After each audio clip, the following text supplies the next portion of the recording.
Envision studying your entire life to become a mage only to fall short due to your peasant status.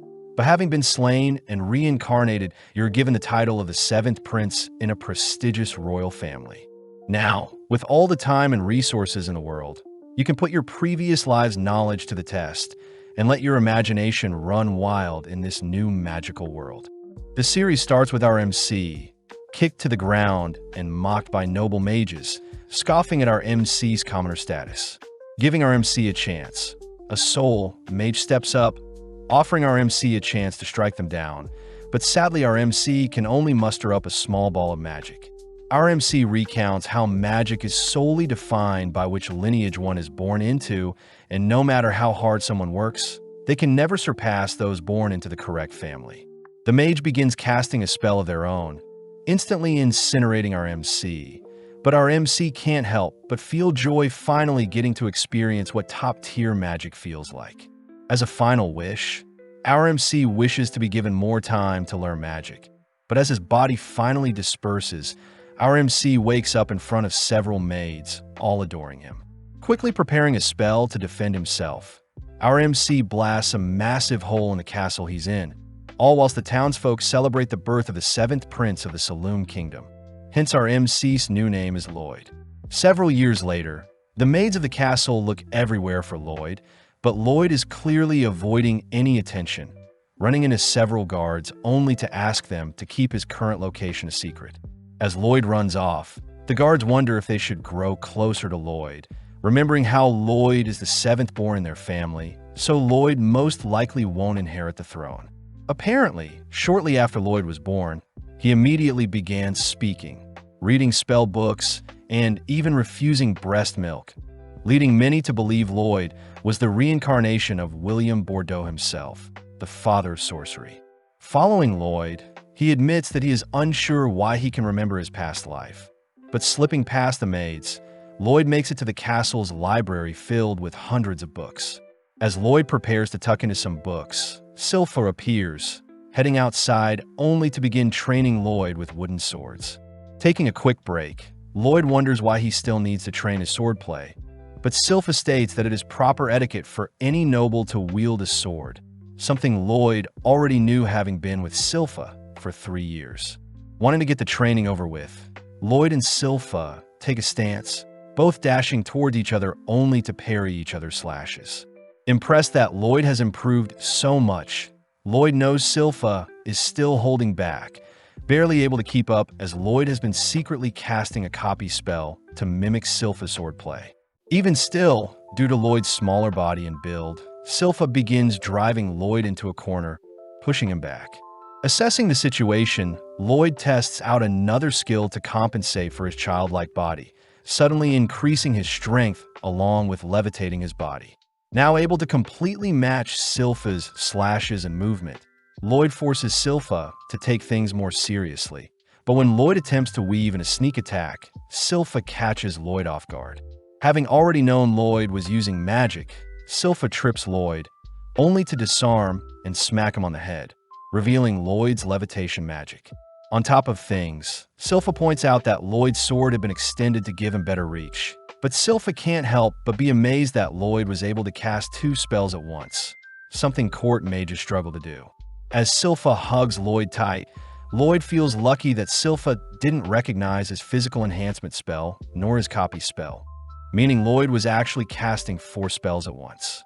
That evening, Sylpha drags Lloyd with her to take a bath in the girls' bathing area, catching the attention of other maids as they tell Lloyd about a powerful demon sealed away in a book by the name of Grimoire, capable of wiping out their whole town. Sylpha adds that the grimoire is hidden in an underground library, but suddenly the girls find it adorable Lloyd is acting strange, all fighting over whose bed Lloyd will be sleeping in tonight. Sneaking off, Lloyd grows intrigued by this hidden library, sneaking around at night with a concealment spell. Easily sneaking past the guards in front of the forbidden library, Lloyd manages to break the powerful seal keeping people out, amazed to see the vast library still standing. Taking a look around, Lloyd begins reading some books, suddenly spotting books in particular begin to float around him. Unveiling its dragon head, the book introduces itself as Grimoire, asking Lloyd to unseal it. Knowing Grimoire is the monster Sylpha spoke about, Lloyd grows skeptical seeing Grimoire offer Lloyd some gold. Inspecting the gold, Lloyd says he knows Grimoire used creation magic along with some dust to make the gold, shocking Grimoire. Hearing that Lloyd plans on strengthening the seal on the demon, Grimoire gets terrified, stating that he has calmed down and no longer wants to wipe out the world, but Lloyd isn't buying it. Desperate, the demon offers to teach Lloyd some ancient magic, but that finally gets Lloyd to listen. Yearning to learn more, Lloyd instantly dispels Grimoire's current seal, surprising the demon as he fires off a devastating ancient spell at Lloyd, shredding the surrounding library. As the smoke clears, the demon is horrified to see Lloyd has erected a perfect barrier, a spell that consumes and nullifies Grimoire's volley of ancient spells. Getting hot and steamy, Lloyd reaches out to the remaining residue of ancient magic around his barrier, allowing the magic to tear away at his finger as Lloyd begs Grimoire to show him more. Pissed, Grimoire duplicates his head, beginning to cast a dual spell, but once again Lloyd's barrier perfectly blocks it. Inspecting the spell, Lloyd knows that such a spell can only be cast by demons with two mouths, but it's simply an advanced version of the same spell from earlier. Terrified at Lloyd's capabilities, Grimoire attempts to flee, but Lloyd has preemptively constructed barriers to keep anything else from being destroyed. Trapping the demon in one of his barriers, Lloyd lets loose a fire spell of his own, burning up the demon all whilst trapped in one of Lloyd's barriers. After a while, Lloyd realizes that Grimoire is still alive, asking Grimoire to wait as Lloyd reverts all the damage done to the library. Amazed by Lloyd's amazing feats, Grimoire decides to call Lloyd Master, but Lloyd is more curious as to why demons can't be slain with magic. Seeing as he is no match, Grimoire offers to be Lloyd's familiar, only to transform into a cuter form. Offering to sit inside Lloyd's pocket, Grimoire takes the chance to dive into Lloyd's mind, mortified by the dense mana a mere child has. Knowing that he stands no chance, Grimoire asks to be called Grim, choosing to obey Lloyd's every command for now. Several days later, a blonde boy suits up like normal, heading through the mansion only to enter the library. As Grim hides, Lloyd greets his big brother Albert, both heading outside to see Albert training. Casting a small spell, Albert knocks down his target flawlessly, something Lloyd expected since Albert is the second prince, both smart and physically capable. Seeing as Albert wants Lloyd to show off what he's got, Lloyd gladly obliges, but not wanting to draw too much attention, Lloyd states he'll only graze the targets. Firing off multiple spells, Lloyd successfully tricks the onlookers into believing Lloyd isn't as competent as Albert, but Lloyd is more curious about adding spin to each of his magic spells. With Albert briefly glaring at Lloyd, Albert asks that Lloyd use the training area as he likes, heading elsewhere with his party. Now alone, Lloyd gets excited, wanting to mimic Grim's dual incantation with two heads. Although Grim states that only demons can cast such a dual spell, Lloyd gets an idea, absorbing Grim into his palm to act like a second mouth. Impressed that Lloyd knew of such a technique, Grim and Lloyd begin chanting simultaneous spells, but Grim instantly gets freaked out not recognizing the spell Lloyd is chanting. Pausing, Grim demands to know what spell Lloyd is casting. Shocked to hear Lloyd was trying a spell stack, purposely mixing multiple spells to have them cast simultaneously. Hearing that Lloyd was trying to stack on 100 spells at once, Grim yells that only 2 to 3 spells can be stacked, otherwise the incantation would take too long. Understanding the situation, Lloyd takes over Grim's mouth, both taking a deep breath only for both mouths to begin chanting powerful spells. Seeing as Lloyd is folding together the essence of 2 magic types itself, Grim fears that the output would be devastating, watching as Lloyd incredibly unleashes a dual spell that ruptures into the skies. At the same time, Albert's retainers wonder why Albert spends so much time with a talentless boy like Lloyd, but Albert corrects them, stating that Lloyd had intentionally grazed all the targets the same way, believing that Lloyd will become a great sage one day. With one of the retainers refusing to believe so, we cut outside to see Lloyd has massacred the surrounding area, even tearing a hole through the stratosphere to reveal the constellations themselves. Briefly admiring the sky, Lloyd rushes to repair the clouds, returning the nighttime back to daytime. The next day, Grimm shows off the newspaper reporting on a mysterious phenomenon tearing apart the skies. But Lloyd is more fixated on the story on the back of the newspaper regarding adventurers conquering a dungeon and bringing back loot. Wanting to explore a dungeon of his own, Grimm struggles to hold back Lloyd, but Lloyd reassures Grimm that he's got everything figured out. Taking out an acorn, Lloyd casts a growth spell, creating an exact clone of himself that mimics his movements. Although Grimm is impressed, Lloyd is still worried, knowing that Silpha observes and tracks every bit of growth Lloyd experiences, meaning a mere dummy clone won't trick everyone. Getting an idea, Lloyd successfully manages to escape the castle undetected, asking Grimm if everything is fine on his end. It turns out that Lloyd had placed Grimm's soul into his clone's body, all whilst absorbing Grimm's body into his palm. Now that Lloyd's clone is more lifelike, Lloyd successfully tricks the maids, but Grimm wonders if he can cause a mess while Lloyd is gone. Sadly, since Lloyd can still communicate with Grimm, Lloyd thanks Grimm for all the help, flustering Grimm as he chooses to make Lloyd proud and not act up. Having flown far enough from the castle, Lloyd wonders where he can find a dungeon, suddenly halting as he spots a pink-haired girl fleeing from some monsters. In an instant, the girl sends one of the monsters flying, blitzing around only to begin dismantling the monsters, finishing off with an energy blast that shreds the monsters. Having witnessed everything, Lloyd recognizes the girl's techniques as a form of chi, something martial artists use. Having detected Lloyd, the girl calls Lloyd to show himself, but when Lloyd hesitates, the girl marks Lloyd as an enemy, rushing to his location. Not wanting to unveil his identity as the seventh prince, Lloyd manages to come up with a disguise, created using Lloyd's current looks and Albert's physical structure. Lloyd takes on the name of Robert, learning the girl's name is Tao, but Tao is revealed to have fallen for Lloyd's disguise. Having been locked away due to her training, Tao states that she'll make Robert her boyfriend no matter what, agreeing to accompany Lloyd into a nearby dungeon, since she is a B-ranked adventurer. Upon entering the dungeon, Tao begins carving through the monsters to impress Lloyd, but sadly Lloyd is more interested in the shiny ores nearby. Venturing deeper, the two strike up a conversation, learning that Tao had been traveling alone for a while. Whipping up a quick meal, Lloyd asks about Tao's chi techniques, surprising Tao since chi is very similar to mana, as chi circulates based on breathing techniques.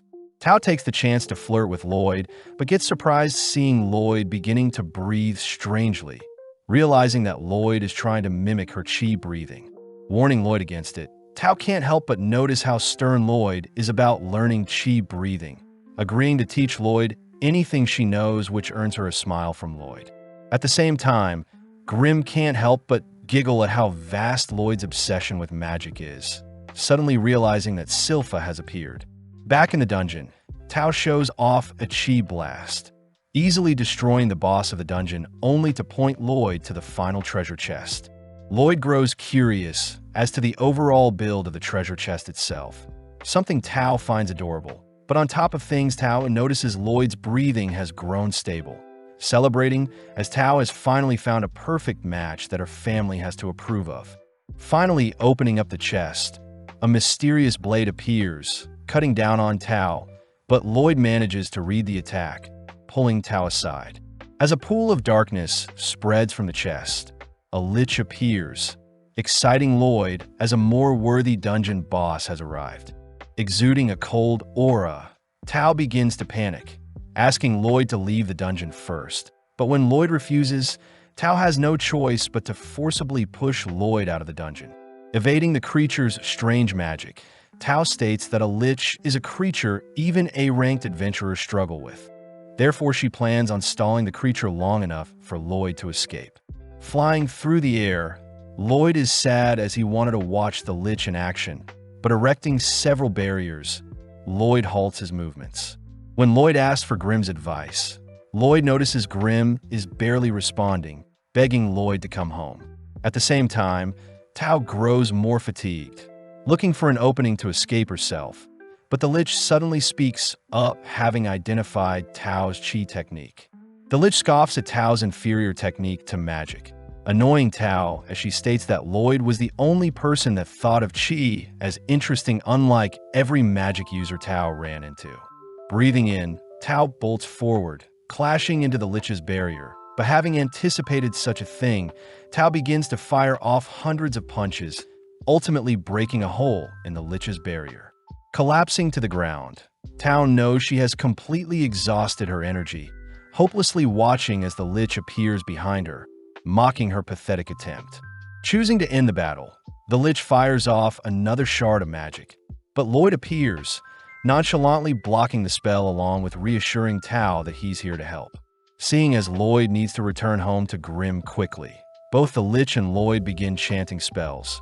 But in an instant, Lloyd dashes behind the Lich, a technique the Lich doesn't recognize. Firing off a volley at Lloyd, the Lich watches as Lloyd begins stalling by erecting a barrier. But taking a deep breath, Lloyd combines a movement spell with his Qi breathing technique. Dashing around the Lich, Lloyd notices the Lich firing more magic at his barrier. But Lloyd's barrier easily defends, giving Lloyd more time to perfect his breathing. Seeing as his own barrier is slowing him down, Lloyd shatters his own barrier, accelerating further as he maneuvers around the dungeon, all whilst evading the Lich's magic. Finally condensing two techniques into one, Lloyd counters the Lich's magic with a technique he just created, firing off hundreds of slashes, all whilst tuning the spell's speed and sharpness. Terrified to see a mage using Qi, the Lich attempts to hold on, but seeing Lloyd's technique shredding his spells, the Lich is forced to project a barrier, but Lloyd's technique cuts clean through both the barrier and the Lich itself. Dazzled by Lloyd's show of strength, Tao and Lloyd finally claim the dungeon's treasure, disappointed to see a mere rusty blade infused with mana as their reward. Out of nowhere, the dungeon begins to crumble, beginning to retract the treasure chest, leaving Lloyd and Tao to keep the old blade only. Wanting to inspect the treasure chest itself, Lloyd sticks around to take the chest as well, but they are both forced to escape before the dungeon closes. Outside, Tao asks about Lloyd's new technique he created, something Lloyd isn't sure of himself, but Tao recognizes it as a secret Qi technique she has only heard of in tales. As Lloyd flies off, Tao promises to grow stronger so that Lloyd can finally pay more attention to her. But Tao forgets to ask where she can find Lloyd. Flying through different regions, Lloyd finally returns home, spotting his clone all beat up. Grim reveals that Silpha had asked for a sparring match like usual, but grew disappointed seeing how weak Lloyd's clone had gotten, beating his clone senselessly. Showing off the dungeon's knife to Grim, Lloyd douses the knife with hot water, only to scrape off a layer of mana essence. Lloyd explains the mana essence is used to enchant any weapon, with the dungeon blade in particular being enchanted with a power booster. Placing the mana essence into a flask with water, Lloyd shakes up the flask, only to cast a purification spell in order to extract the ingredients of the mana essence. Revealed to be a mixture of oil, silver, and hematite, Grim recognizes the ingredients as materials from a monster core, giving Lloyd the idea to create more essence since he had retrieved the dungeon's core in the form of the treasure chest. Needing silver, Lloyd rushes to ask his father, King Charles, for a bag of silver coins, only to begin melting the silver down. Next, Lloyd spars with Silpha for a wager, managing to catch Silpha off guard with a sneak attack combined with some magic, but Silpha had reacted fast enough, appearing from one of Lloyd's creations, only to defeat Lloyd. Even after losing, Silpha agrees to give Lloyd the jar of oil he had asked for, scaring Grim as Silpha was even able to defeat Lloyd with her pure swordsmanship skills alone.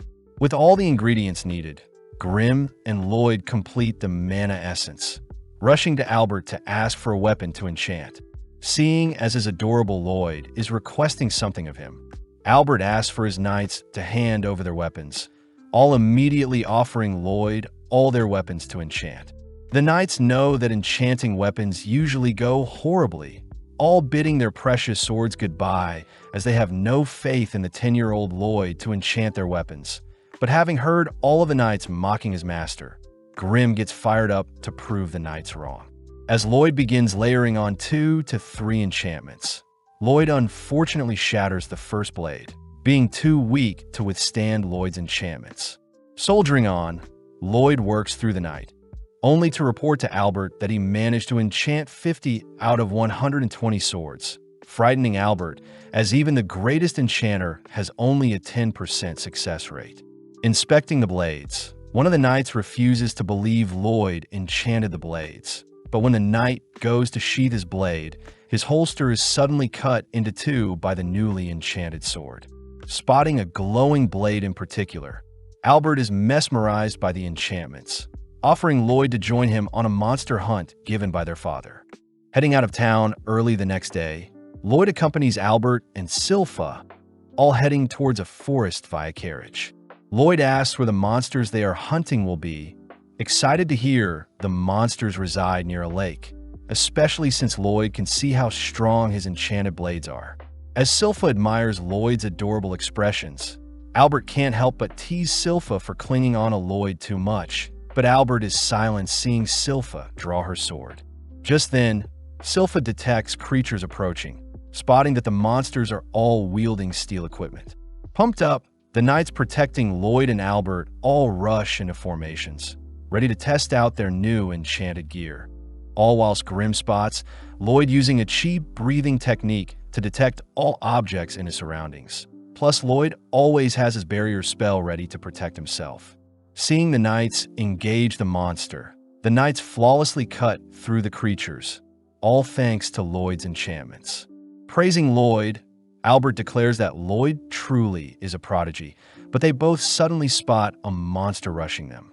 Before the two can react, Tao appears, dispatching the creature. Having sensed a cute guy nearby, Tao had rushed over, crouching beside Lloyd only to realize Lloyd is using a chi breathing technique. Plus, Lloyd looks very similar to Robert. As Tao senses another monster attacking from behind, Silpha is forced to save her, demanding that Tao step away from her precious Lloyd. Stopping the girls from fighting, Albert asks Tao to accompany them, all setting up camp for the night near a lake. Thanking Tao for escorting them, Tao points out how although Albert is cute, Albert wasn't the cute guy she was detecting. Hiding from Tao, Lloyd realizes it's his chi breathing that may blow his cover, choosing to lay low and hide in his tent for the rest of the night. But Lloyd suddenly realizes that Silpha was changing in his tent.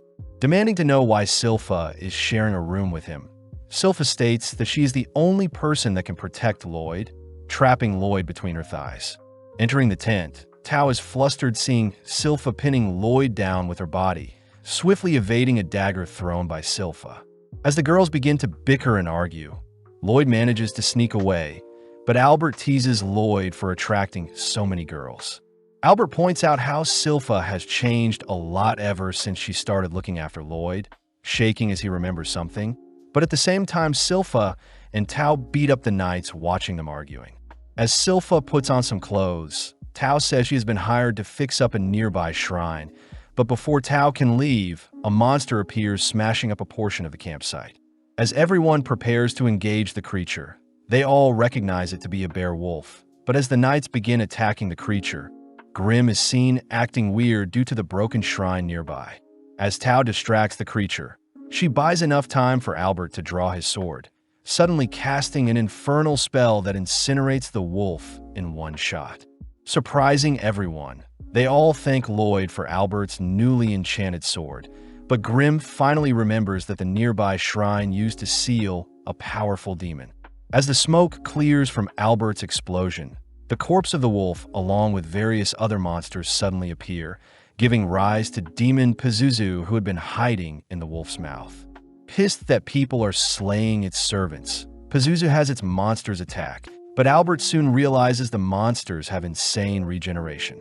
Lloyd asks if Grim and Pazuzu are friends, but Grim says they aren't, uttering that Pazuzu is puppeteering the monsters with its dense mana along with regenerating their wounds. Intrigued, Lloyd asks Grim to teach him the same mana transmutation technique as Pazuzu, but at the same time Pazuzu begins insulting the humans for losing slowly at the hands of his beast army. When Pazuzu begins to insult Lloyd, Silpha suddenly snaps, asking Lloyd to remain hiding. With Silpha's terrifying aura erupting, Silpha is offered a role to join Pazuzu's servants. But Silpha scoffs at the idea of serving a disgusting creature, declaring she'll slay Pazuzu. Giddy, Pazuzu reminds Silpha that the monsters will continue to heal as long as he channels mana into them. Seeing Silpha shake, Pazuzu suspects that Silpha is able to sense its vast mana pool, but Silpha instead mocks Pazuzu's stinky breath. Annoyed, Pazuzu rushes Silpha with his wolf servant. But in an instant, Silpha severs the wolf's legs before it could do any harm.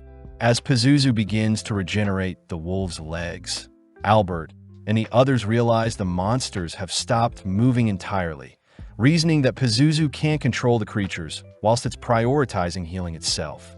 Off to the side, Grim points out that transmuting mana is quite difficult since the mana needs to be correctly tuned to fit the intended target. Surprisingly, Lloyd manages to transmute a flower with his mana, even matching the color and scent of the flower. Out of nowhere, Silpha slams Pazuzu and his servant to the ground, picking up one of Lloyd's enchanted swords, admiring how finely enchanted the blade is, only to prepare to finish off the demon. Pazuzu is weirded out by how Silpha is acting, beginning to encircle Silpha, all whilst choosing to insult Lloyd in order to get Silpha to drop her guard. Seeing an opening, Pazuzu manages to clamp on his Silpha with his wolf servant. But Silpha has used the opportunity to get close to the demon, revealing her dual sword techniques that shreds the bear wolf along with Pazuzu's body from the inside. Continuing to hack away at the demon, Silpha begins ramping up her speed to ensure Pazuzu is defeated. But Lloyd takes the chance to memorize Silpha's body shape with his new transmutation skill, all whilst Silpha coldly marches towards the demon, preparing to take its life. Glaring at the demon on its knees, Silpha watches as Albert and the others take down the remaining beasts, all staying vigilant until Silpha slays Pazuzu.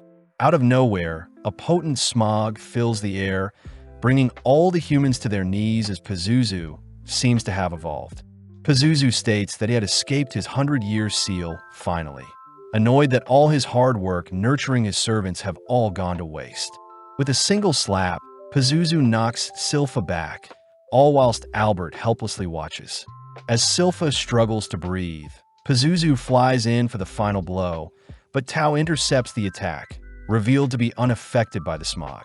Seeing Silpha finally collapsing due to Pazuzu's smog, Tao stays alert, barely able to detect Pazuzu appear behind her. As Tao throws out a kick, she ends up getting snatched up from the feet and punched, but Pazuzu wonders why Tao is unaffected by his smog. Seeing Tao breathing weirdly, Pazuzu realizes Tao is using a strange breathing technique, but forcing herself away from the demon, Tao is forced to kick and blast Pazuzu away, swiftly stabilizing her breathing, but suddenly realizes a monster has snuck up on her. Barely able to stop the jaws of one of the beasts from clamping down, Tao watches as Pazuzu rises back up, emitting its smog as it demands Tao serve it.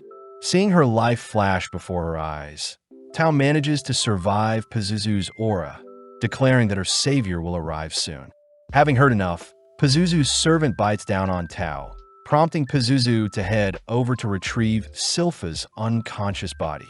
Declaring that he'll make Silpha his slave, Pazuzu reveals that he had slayed his servant's parents, only to have the monsters believe Pazuzu was their original parents, something Lloyd states is terrible. Realizing that Lloyd is unaffected, Pazuzu demands to know who Lloyd is, spotting Grim, a fellow demon who is serving a mere child. Before Grim can warn Pazuzu of Lloyd's abilities, Pazuzu sends his servants to attack Lloyd, but seeing as this is the perfect chance, Lloyd begins transmuting his mana. Creating the picture of a field of flowers, Lloyd manages to calm the beasts, briefly cuddling with them only to retrieve the unconscious Tao, covering her up with his jacket. Impressed to see Lloyd as a competent mage, Pazuzu tries to order his servants around, but the beasts instead turn their fangs onto Pazuzu, tearing away at the demon that killed their parents. Having sustained a decent amount of damage, Pazuzu chooses to dispose of his own servants, slamming them together only to kick them to the ground. Seeing Pazuzu harming his own servants, Lloyd wonders why demons can't be defeated with magic.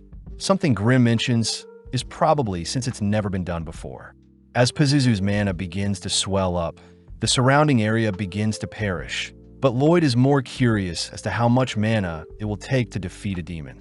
Revealing his own mana pool, Pazuzu suddenly freezes at the sight of Lloyd's mana. Something Grimm knew Lloyd was concealing, and is the reason Pazuzu's smog didn't affect Lloyd whatsoever. Finally able to let loose, Lloyd attempts to trap Pazuzu in a barrier, but Pazuzu barely manages to escape. Realizing that Lloyd is attempting to cage him, Pazuzu attempts to flee, but Lloyd is dead set on trapping Pazuzu with his barriers. Floating all throughout the skies, Pazuzu continues to evade capture, all whilst Grimm learns Lloyd is capable of casting 20 spells at once. But making use of Grimm, Lloyd increases his spell output. Seeing as there are no escape routes in the skies to flee, Pazuzu dives into the sea, terrified to see Lloyd is still hunting him down in the water. Proud of himself, Pazuzu manages to hold out, believing that he's finally escaped. But as he breaches the water's surface, Pazuzu realizes Lloyd had been toying with him this entire time, having been trapped in one of Lloyd's larger barriers. Attempting to find a way out of Lloyd's cage, Pazuzu refuses to be one of Lloyd's lab rats. But Lloyd is confused at how hypocritical Pazuzu is, seeing as Pazuzu had used his servants as lab rats. Seeing Lloyd prepare multiple spells, Pazuzu begins begging for his life. Making use of the strongest fire, wind, earth, and water spells, Lloyd forms a 100-length sequence incantation, boosting the spell's cast time by threefold, only to surround Pazuzu with his incantation. Unleashing his incantation, Lloyd proudly claims that he is currently casting 240 spells per minute, but not even 5 minutes later, Lloyd is forced to halt his incantation. Seeing Pazuzu drained, Grimm points out that magic to demons is like light and sound to humans, and overwhelming a human with light and sound will drain them, just like what Lloyd did to Pazuzu with his magic. Seeing as Pazuzu has completely given up, Lloyd focuses on Albert and the others who have begun to wake up, rushing to their side to explain what transpired whilst they were asleep, all whilst Grimm and Pazuzu have a chat. Grimm advises that mages that have the most fun will ultimately live the longest, something Pazuzu also realizes as he finally passes away. Seeing the ashes of Pazuzu, Grimm takes the chance to absorb what remains, able to restore a fraction of his original form, what was lost. Back with Lloyd, Lloyd seems to have convinced everyone that a powerful mage by the name of Robert defeated the demon, exciting Tao as she demands to know where Robert is. As the gang return to report their hunt to the king scolds Albert for not being more prepared for the monster hunt, wondering where Robert and Tao are, wanting to reward them. Sadly, Albert reveals that Robert was never seen by anyone. As for Tao, she ran off in search of Robert. Changing topics, Albert asks for his father to consider Lloyd as a possible candidate for the throne, stating that Lloyd's genius with enchantments may prove fruitful for a ruler. Impressed to hear his seventh son is so gifted, the king asks if Lloyd would join his brothers to fight for the throne, but Lloyd flat out rejects the offer. Later that day, Lloyd is seen playing with a fluffy beowulf, having followed Lloyd home from the forest. Grimm begins to get jealous seeing how much Lloyd is admiring his new pet, choosing to fluff himself up to get Lloyd's attention. Seeing as Silpha is approaching, Lloyd quickly stuffs Grimm inside the beowulf's fur, only to tell Silpha that his new pet will be called Shiro. As Silpha and Lloyd brainstorm tricks they can teach to Shiro, Albert and the king both chat about Lloyd's future, both expecting great things from Lloyd. Getting to work, Lloyd manages to teach Shiro basic tricks, but wonders how he should train Shiro to execute more tougher actions. Having tried to infuse his mana with more specific commands, Shiro unfortunately isn't able to understand Lloyd's complex task, prompting Lloyd and Silpha to wonder if there is a monster expert that can help. With them both suddenly remembering Princess Elise, they all head over to her garden tower. Grimm learns that Elise is the 6th princess of Saloon, being Lloyd's older sister by 3 years. Out of nowhere, Elise pounces on Lloyd, wrestling him only to give him a greeting smooch. Seeing Lloyd knocked out, Eris, Elise' maid, reprimands Elise for going too far with Lloyd. Turning to see Shiro, Elise can't help but cuddle with the adorable creature, but seeing this, Lloyd asks if Elise can show off one of her own monsters. Out of nowhere, a lesser Fenrir appears, snatching away Sylpha's headband. Lloyd is shocked, seeing as the monster slipped past his detection. Lloyd is intrigued as to what command Elise gave to the Fenrir in order to have it time its approach. Asking for Elise to teach him all she knows, Elise gladly obliges, revealing that a deep bond with any animal will involve lots of love. Demonstrating her powers, Elise calls for the animals to surround her, stating that love is a technique anyone can learn. With Elise sending her animals to tease Sylpha and Eris, they all suddenly spot Lloyd is calmly taming some animals of his own. Having not considered using love before, Lloyd begins to think of how he should love Shiro. All while Sylpha dreams of the day Lloyd shows affection for her. Reconstructing Elise's taming technique, Lloyd notices that Elise had channeled mana into her animals via her head, allowing her to communicate with nothing but thoughts. Trying it out, Lloyd manages to establish a connection with Shiro, having him run circles only to leap into the air. Happy to see it worked, Lloyd and Shiro cuddle for a bit, all whilst Eris praises Lloyd for replicating a monster tamer's technique. Elise cries that love is the most important factor for taming monsters, something Lloyd doesn't disagree with, especially since the tamer must get to know the monster they want to tame first. Seeing Lloyd adorably explain love, Eris, Sylpha, and Elise all adore Lloyd, rushing to his side only to begin loving him. As Lloyd begins heading back, Sylpha says they'll be sparring again today, but out of nowhere Albert appears, asking to borrow Lloyd for a bit. Albert calls for Lloyd's older brother Dien, the fourth prince, to show himself. Heading to a small smeltery, Dien demands to see Lloyd enchant a blade for himself. But Albert defuses the situation by revealing that Dien always wanted to be a blacksmith, even traveling to the nation of Bartram to learn smithing when he was 10. Sitting down, Dien watches as Lloyd begins enchanting a sword, refusing to believe Lloyd has learnt so much at such a young age. But when Lloyd finishes up his enchantment, Dien can't help but tremble seeing how magnificent Lloyd's enchantments are. Getting excited, Dien states that Lloyd can help Dien achieve his dream of creating the ultimate spellbound sword, a weapon that has enchantments built into it and layered onto it. Dien reveals that he was never capable of casting magic like most mages. Therefore, Dien wants even normal humans to wield magic when they swing a spellbound sword around. Only interested in the production process of a sword, Lloyd agrees to help Dien out, both getting to work as Dien sets the goal of creating a sword that can shoot fire. First, Dien heats up a piece of steel, asking Lloyd to first layer on a fraction of the fire incantation, but the steel immediately shatters. As Lloyd attempts a weaker enchantment, Dien can't help but notice Sylpha and Shiro interested, having Sylpha help out with hammering the steel, but sadly Lloyd's powerful enchantments are still too strong for the piece of steel. Completely baffled, Lloyd racks his head for an alternative solution, reassured by Dien that Lloyd could try as many enchantments as he likes, especially since Dien bought a bulk of mana essence for cheap. Suddenly realizing something, Lloyd inspects the mana essence. Realizing that the hematite in the essence is way too weak, Lloyd asks if Dien has any spare hematite lying around. Upon hearing that Dien doesn't, Sylpha offers to accompany Lloyd to a dungeon, both heading to the Adventurers Guild. Entering the guild, Lloyd greets Katarina the receptionist, only to fill out a form for his details. Next, Lloyd is asked to place his hands on a crystal ball, something Lloyd knows is used to measure one's stats.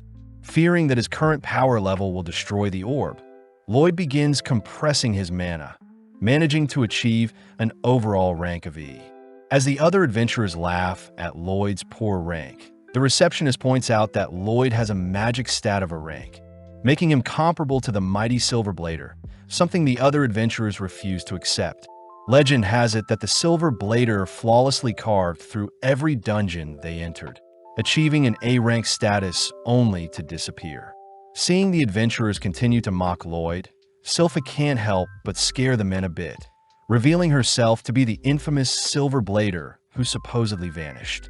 When Sylpha attempts to re-register herself, the receptionist sadly states that Sylpha has been demoted to C rank. Unfortunate, since every party needs a B rank if they want to enter dungeons. At that moment, Tao appears offering to assist, seeing as she is an A rank adventurer, but Sylpha quickly ignores her. Sylpha learns that Tao had failed to find Robert, even searching various dungeons for him. But willing to compromise, Tao demands to have a date with Albert as reward if she helps Lloyd explore a dungeon. With Sylpha retrieving Lloyd's jacket from Tao, Lloyd admires how interesting of a life Sylpha must have had in the past, hearing that Sylpha in her past had only ever failed to take down the Assassin's Guild, a ragtag group of adventurers. Having picked out a dungeon, the gang immediately set out, explaining their goals to Tao, swiftly working their way to retrieve the core of the dungeon. At the same time, Albert checks in on Diane, happy to see Diane and Lloyd are getting along well, but Albert states that a war will break out soon. Trembling at the thought of being unable to help, Diane declares that he'll create the spellbound swords to help his kingdom, spotting Lloyd and the others returning. Getting back to work, Diane and Lloyd manage to finish off their first blade, heading straight to the training area only to eradicate their test targets, terrifying everyone. Having named the Blade D-Lord, Lloyd heads to bed, exhausted from spending the entire day fine-tuning the blades along with mass-producing them. Rewarding Shiro with some belly rubs, Lloyd notes how Albert seemed awfully stiff throughout the day, but suddenly Lloyd detects a strange presence in their garden. Impressed, Shiro wasn't able to pick up the mysterious presence. As the mysterious figure begins running around the garden, Lloyd suddenly appears, asking to have a chat. When the figure attempts to flee, Lloyd simply erects a barrier, cutting off any escape. Seeing no other option, the figure unveils their hood, apologizing as she blasts Lloyd with a sweet scent, but Lloyd realizes it's poison. Attempting to cleanse the negative effects, Lloyd suddenly collapses, having failed to neutralize the girl's poison. Lloyd deduces that the girl is using a new type of toxin, hearing stories about those with strange abilities, people known as the Blighted. The girl confirms herself to be the Poison Blighted, Ren the Poison Moth.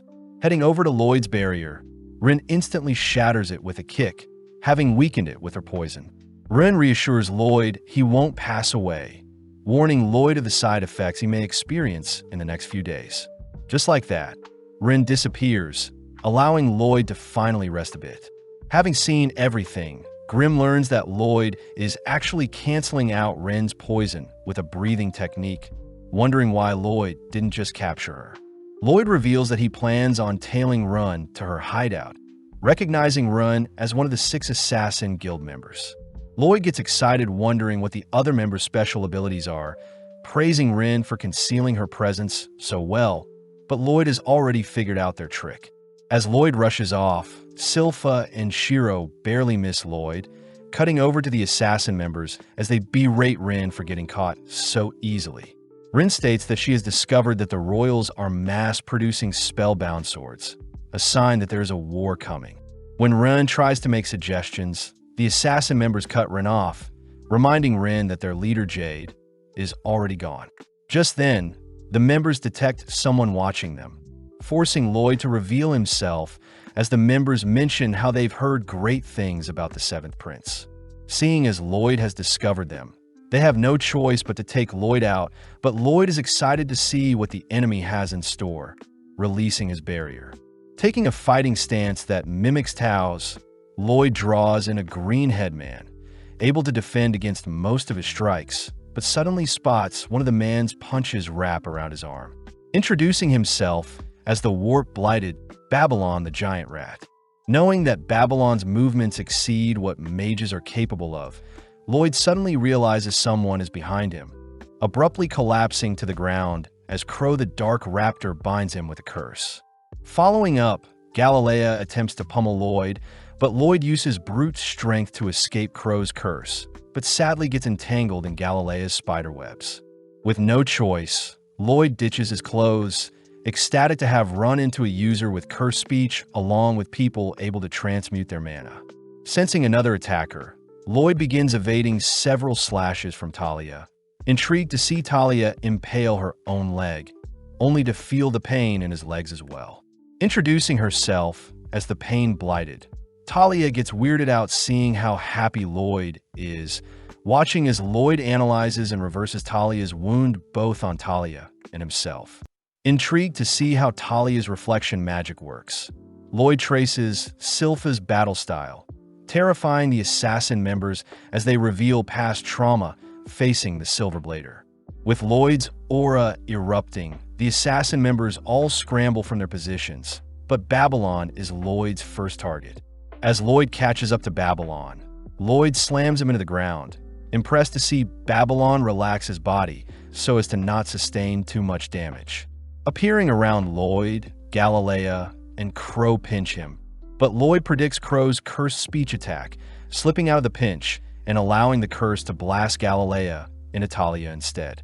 Before Crow can chant another curse, Lloyd appears behind him, dicing up and slamming Crow into the ground, perfectly mimicking Silpha's techniques.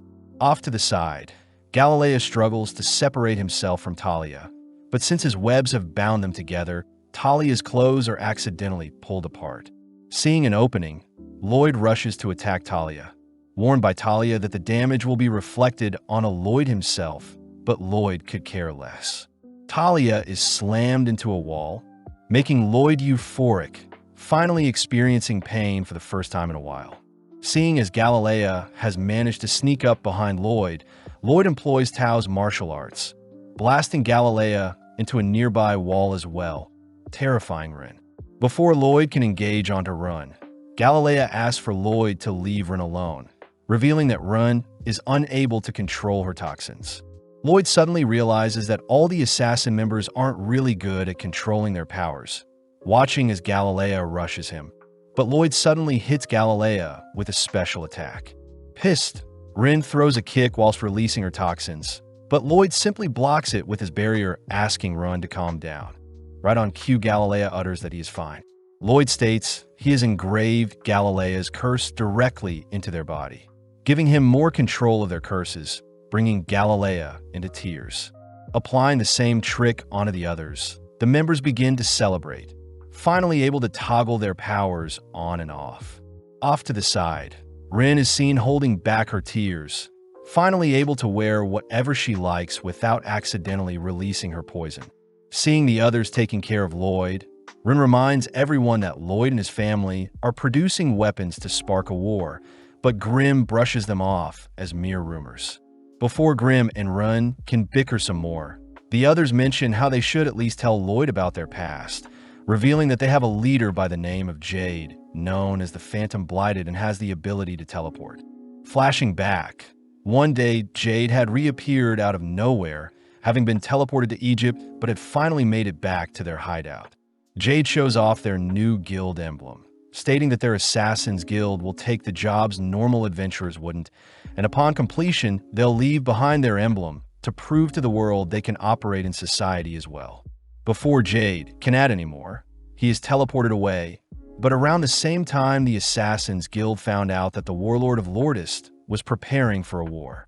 Out of nowhere, a mysterious envelope appears, but before the contents is revealed, we cut to several moments later where Silpha and Shiro have busted into the Assassin Guild's hideout. Seeing as Lloyd has left behind a letter, Silpha reports her findings to Albert, who holds back his anger, fearing that the Assassin's Guild has kidnapped Lloyd and brought Lloyd to Lordist. Worst of all, Silpha shows off the sticky clothes Lloyd had left behind, horrifying everyone as Albert and Silpha both declare they'll wage war if it means Lloyd will return safe. Cutting back to when the envelope appeared, Galilea reads that Jade had officially overthrown the rulers of Lordist, making the assassin members celebrate. But inspecting the letter himself, Lloyd can't help but smirk. Immediately heading out, Lloyd sends everyone flying with him towards Jade's location. But we learn that Galilea and Run had asked if Lloyd could help Jade fix his teleportation curse as well. But Lloyd points out that Jade no longer needs his help, since the letter seems to have been perfectly teleported to their location. Lloyd knows that teleportation magic itself is very rare, especially being able to control it, making the members wonder if Jade was lying about his curse this whole time. Regardless, Rin says she still wants to reunite with Jade, exciting Lloyd as he says he'll accompany them. Seeing as Rin is starting to doubt Jade, Lloyd cheers Rin up, making Rin's heart flutter a bit. Having been flying for only 10 minutes, Lloyd is forced to stop, realizing that everyone is dizzy, but seeing as they need food, Rin runs off into the woods to catch some food. Babylon reveals that Rin grew up in the forest, wanting to show off her skills to Lloyd, but Rin is revealed to have a tragic past, having accidentally slayed her own parents with her poison. It was then when Jade took her in and introduced her to everyone, all agreeing to help raise Rin as one of their own. As the gang spend time designing clothes to neutralize Rin's poison, Rin couldn't help but break down, finally finding a family she can rely on, and even considering Jade as her big brother. Hearing such a wholesome story, Lloyd says he really wants to meet Jade, surprising Grim. Right on cue, Rin returns, whipping up a dense stew, terrifying everyone as they wonder if a prince like Lloyd should be fed such a food item. Surprisingly, Grim and Lloyd devour the stew, prompting everyone to join in, enjoying the meal like a family. Flashing back, there was a day when Jade had announced their guild members were all getting bounties, exciting everyone as they're finally being recognized as actual people. Seeing everyone celebrating, Jade reveals that he is actually the third prince to the Lordist family, adding that his family are diabolical people who all fiend for war. Jade mentions how he had planned to use the Assassin's Guild as a tool to stop his family from inciting war, but seeing as his members are all calm, Jade wonders why they're not angry at him. The members all remind Jade that they all have hidden pasts as well, therefore they don't really care what Jade's intentions are, as long as Jade remains a family member with everyone. Impressed to hear his guild members are willing to commit crimes for him, Jade states that he must claim the throne by himself, not wanting his assassin members to have to dirty their hands. Jade admits that he may never return, but he promises he'll one day claim the throne for himself and finally grant all outcasts a place to stay. Walking the final steps towards Jade's manor, the gang point out how adorable Lloyd is when he is asleep, all reasoning they should go on ahead and leave Lloyd behind, not wanting Lloyd to get caught up in their own personal drama with Jade. Hearing this, Grim offers to accompany them, knowing that Lloyd can easily fend for himself. Upon climbing the castle walls, the gang are surprised to see a party set up for them, just like what Jade had promised in the letter. Before the gang can head back and retrieve Lloyd, they're interrupted by an egg-shaped looking man, inviting them all into the courtyard where they're officially welcomed as the guest of honor. With everyone in disbelief, Rin hugs Grim tight, getting nervous to reunite with Jade. Finally, Jade appears nonchalantly, annoying everyone as they watch Jade switch clothing, relieved to see Jade is the same as usual. Pushed forward, Rin struggles to express all the emotions bottled in her head, but seeing as everything is fine, Grim begins flying back to Lloyd. Out of nowhere, the surrounding attendees transform, all whilst Jade orders everyone to bow down, terrifying the assassin members as they wonder how Jade has Crow's cursed speech, not to mention it's way more powerful. When Rin demands to know what is happening, Jade simply offers the assassin members to the other attendees, allowing the attendees to do what they please with the assassin members. Blasting Jade with a beam, Grim cries for everyone to run, but before Grim can do anything else, Jade teleports behind him, kicking and blowing Grim away. As Jade changes his clothing, we cut to Lloyd, who has finally awoken, spotting a beaten-up Grim beside him. Grim struggles to explain the situation to Lloyd, all whilst the assassin members realize the attendees before them are actually demons from the Netherworld. Appearing beside the members, Jade reveals that he too is being controlled by a demon, Geesarm, the catastrophe from the Netherworld. Geesarm reveals that Jade is no longer alive, having struggled to hold on, but eventually Jade was forced to relinquish his body. Hearing all of this, the assassin members get pissed, preparing to unleash on a Geesarm. But Geesarm continues to reveal all the torture methods he performed on Jade in order to ensure Jade's mind would never recover. As the demons begin begging for a body of their own to inhabit, Gisarm warns his minions that Ren's body is quite poisonous, but Gisarm suddenly notices a strange marking on Ren's body. Unable to recognize the spell from Jade's memories alone, Gisarm uses his cursed speech, demanding Ren explain where she got the marking, but Ren bites her tongue to silence herself.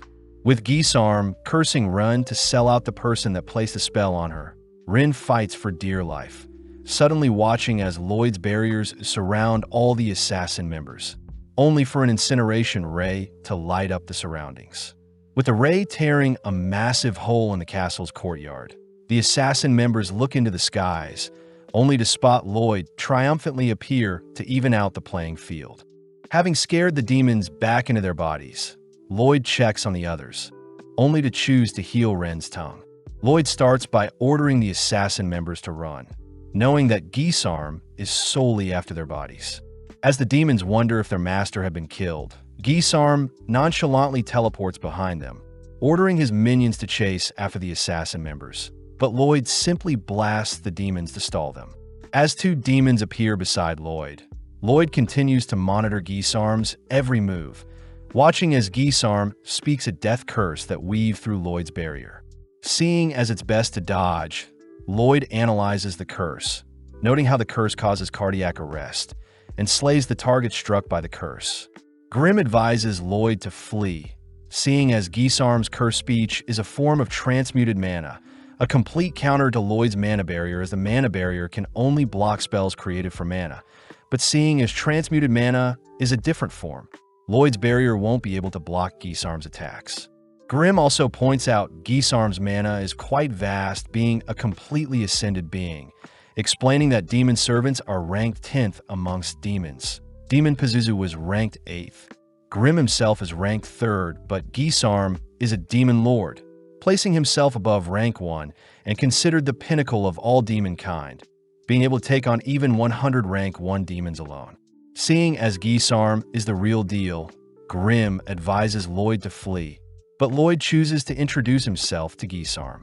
Gisarm remembers Jade's memories had once mentioned Lloyd the 7th Prince, but regardless, they both prepare to enjoy the oncoming battle.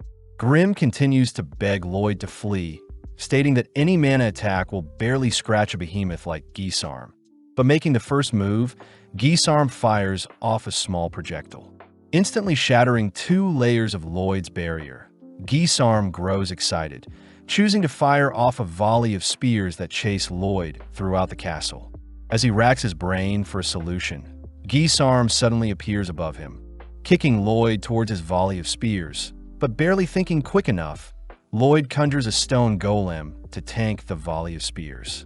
At the same time, the demons finally catch up to the assassin members, all watching as Babylon scales the castle walls to open the castle gates. Back with Lloyd, Gisarm praises Lloyd for surviving the first wave, beginning to make fun of how weak blighted humans are, to have been born with such immense power but to never know how to control them. Gisarm mentions how Jade's teleportation powers called to him, wondering why blighted humans struggle to live amongst humans when they can offer up their bodies to demons who can make full use of blighted cursed bodies. Seeing as Lloyd is speechless, Gisarm warns Lloyd to prepare himself, snapping his fingers, only to teleport a spear into Lloyd's body. Knowing that Lloyd won't be able to react, Gisarm continues to skewer Lloyd with his spears, all whilst Galilea webs the bridge they're on to stall the demons. Seeing as the demons are still pursuing them, Crow curses them to fall, allowing Babylon to finally open the castle gate. But seeing as the demons have broken free from the webbing and curse, Talia steps up. Placing the demons in her sight, Talia slashes her own leg, ordering the others to leave without her. Seeing the demons regenerating, Talia simply continues to hack away at her own body, stalling the demons for the others to flee, but unable to leave his family behind. Galilea chooses to shove Crow and run through the gate, closing the gate behind him only to join Talia. Galilea promises to remain by Talia's side all the way to the very end, giving Talia enough courage to sacrifice her life if it means the demons will disappear as well. Seeing the demons attempting to stop her, Galilea holds them off with his web, watching as Talia cries out, imagining how much pain Jade must have gone through whilst trying to stop Gisarm from invading his mind.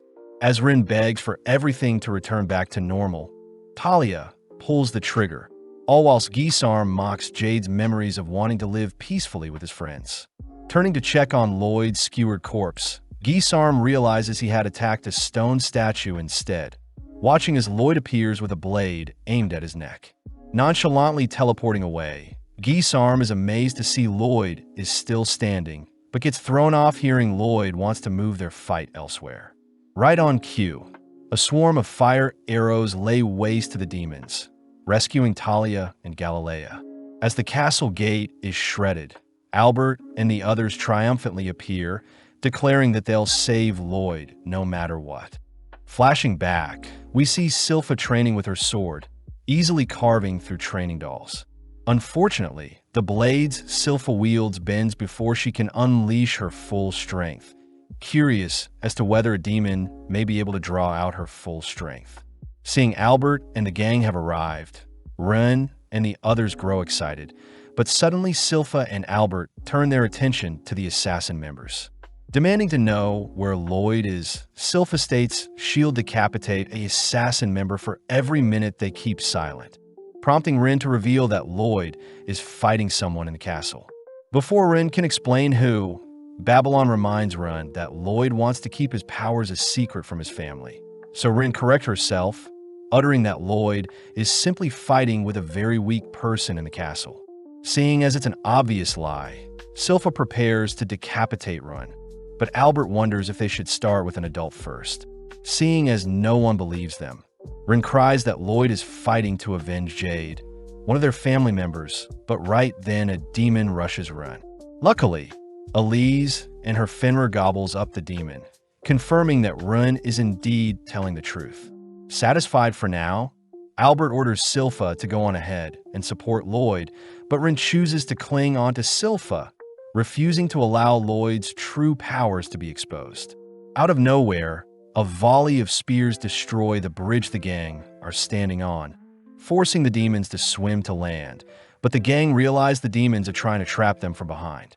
As Albert and the gang rush through the gates, we see Lloyd and Gisarm making some small talk, only for Gisarm to continue pursuing Lloyd with his spears, all whilst Grim wonders why Lloyd is holding a sword. Seeing as Albert and the others are occupying the demons, Lloyd chooses to focus his full attention on Gisarm, all whilst Albert wonders how he can slay these demons. Since the demons are recovering all damage from the spellbound swords, Albert decides he'll have Silpha and Liru the Fenrir deal with them. But at the same time, Silpha tries to order Shiro to jump across the destroyed bridge in order to reach Lloyd. At first, Shiro is hesitant, but seeing as his master is in trouble, Shiro jumps as far as he can, ultimately falling into the water below. Before Silpha can give it a go, the egg-shaped man appears, slashing at Silpha, but Silpha easily defends with her dual blades.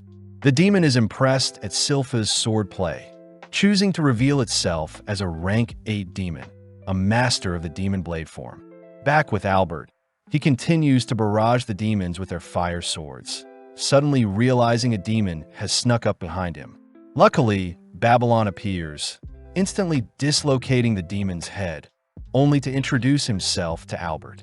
Albert wonders how Babylon can slay the demons so easily, but Babylon reveals that Albert resembles Jade, adding that the demons have robbed the humans of their bodies, meaning the best thing they can do is put their bodies to rest. Respecting Babylon's words, Albert finally unsheathes his magic sword, sympathizing to those who had their bodies stolen, only to release a destructive fire spell that covers the demons in flames. At the same time, Silpha and the egg-shaped demon equally match each other's moves, both unleashing devastating moves that cancel each other out, all whilst the assassin members watch in awe. With both swordsmen taking a break, they both seem to be wounded, but the egg-shaped demon simply regenerates any wounds. Having seen Silpha's sword play, the demon declares he'll take Silpha's body, switching his stance, only to appear before Silpha.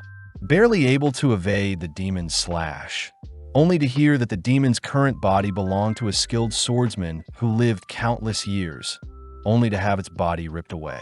Having heard enough, Silpha shows off a new trick employing the demon's same slashing attack, shocking everyone. Silpha begins mocking the demon for not being able to copy moves like herself, calling for Shiro only to retrieve a blade Lloyd had gifted to her. Cutting back to when Silpha was training, Lloyd had surprised Silpha with a sword, mentioning how the blade is designed to withstand all of Silpha's might. Lloyd states that since demons still rely on a body to exist, a sword that slays the demon's body will still kill the demon. But in some cases, when a demon's regenerative powers is too strong, the demon must be killed with a single powerful strike. Surprised, Silpha wonders why Lloyd is giving her this sword. But Lloyd mentions how Silpha always holds back when she fights, knowing that Silpha's current swords can't withstand her full force. Embracing Lloyd, Silpha declares the sword's name to be Demon Bane, but the egg-shaped demon can't help but mock the sword's pathetic name. The demon reveals that they had planned from the very start to lure Jade along with the assassin members into giving up their bodies, pissing the assassin members off. Having heard enough, Silpha takes a battle stance, forcing the demon to match her energy, but as they both rush each other, in an instant Silpha minces up the demon, ending the duel in a split second. Flashing back, we see Gisarm speaking to Jade before he had passed, wondering why Jade was smiling as he alludes to a person Gisarm should look out for, even during his last breaths. Weirded out, Gisarm had tried scanning Jade's memories, but failed to retrieve all of them, having been locked out by Jade, but nonetheless Gisarm declares he'll first start a war. Back in the present, Silpha heads over to the body of the egg-shaped man, praying for him to rest in peace, but Silpha also watches the assassin members break down crying. Just then, a massive smoke screen appears, cutting to Lloyd, who wonders if it was the right move. Apparently, whilst Lloyd was evading Gisarm's spears, he was attempting to find a solution to deal with the spears, seeing as they move with random patterns and can easily pierce 2 layers of Lloyd's barriers. Next, Lloyd needs to account for Gisarm's cursed speech, noting how the spears can carry the curse with them. And finally, Lloyd needs to be careful of the Shadow Wolf spell, knowing that if he stays still for more than 2 seconds, Gisarm will simply teleport spears to his location and skewer him. Seeing as Gisarm intends on tiring Lloyd out, Lloyd chooses to cast a spell of his own, conjuring an Inferno Golem that attacks Gisarm, but Gisarm simply teleports to evade. With the Golem steaming up the surrounding area, Lloyd deploys his chi detection technique. Annoyed, he has to continue to monitor Gisarm's location. Reminded by Grimm that he needs to keep moving, Lloyd suddenly realizes something, wondering why he wasn't skewered just now. Thinking back to how the letter appeared in their hideout and how Gisarm had lured the assassin members into his domain, Lloyd realizes Gisarm must have vision of his target before he can skewer them. Therefore, Lloyd brainstorms how he can reach Gisarm with his blade. As Gisarm walks through the mist, he suddenly spots Lloyd approaching behind, but surprisingly a swarm of Lloyds have appeared as well, unable to discern the real one. Forced to tank the stabs, Gisarm identifies Lloyd with the real sword, instantly skewering it, only to praise Lloyd for a pathetic attempt. Gisarm reminds Lloyd that he can heal all wounds in an instant and is immune to physical and magical attacks, but Gisarm can't help but get weirded out by all the clones. Realizing that the skewered Lloyd was fake, Gisarm is suddenly struck with a fire spell from behind, only for the real Lloyd to blend back in with the clones. Healing back his wounds and replacing his clothes, Gisarm admits he is unable to attack since he's unsure of who the real Lloyd is, but with no other choice, Gisarm chooses to unleash a volley of spears in every direction. Spotting a barrier appearing around Lloyd, Gisarm rushes to crush Lloyd's head, but sadly, it was another clone. Wondering what other tricks is up Lloyd's sleeve, Gisarm watches as various clones dodge and weave, all dashing towards Gisarm, exciting Gisarm as he continues to dispatch the clones.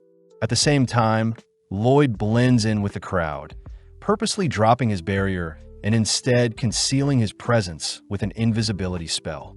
It's revealed that the sword Lloyd is wielding was a blade called Spelltaker, a blade that can convert absorbed spells into mana or allows the holder of the sword to analyze spells. Barely creeping past Gisarm, Lloyd manages to slash and analyze Jade's teleportation magic, suddenly falling into the mind that once belonged to Jade, only to realize what Jade had been hiding from Gisarm all along. Dismantling his own clones, Lloyd reveals himself, surprising Gisarm as he eggs Lloyd on. Seeing Lloyd not moving, Gisarm tries taunting Lloyd, but Lloyd refuses to budge.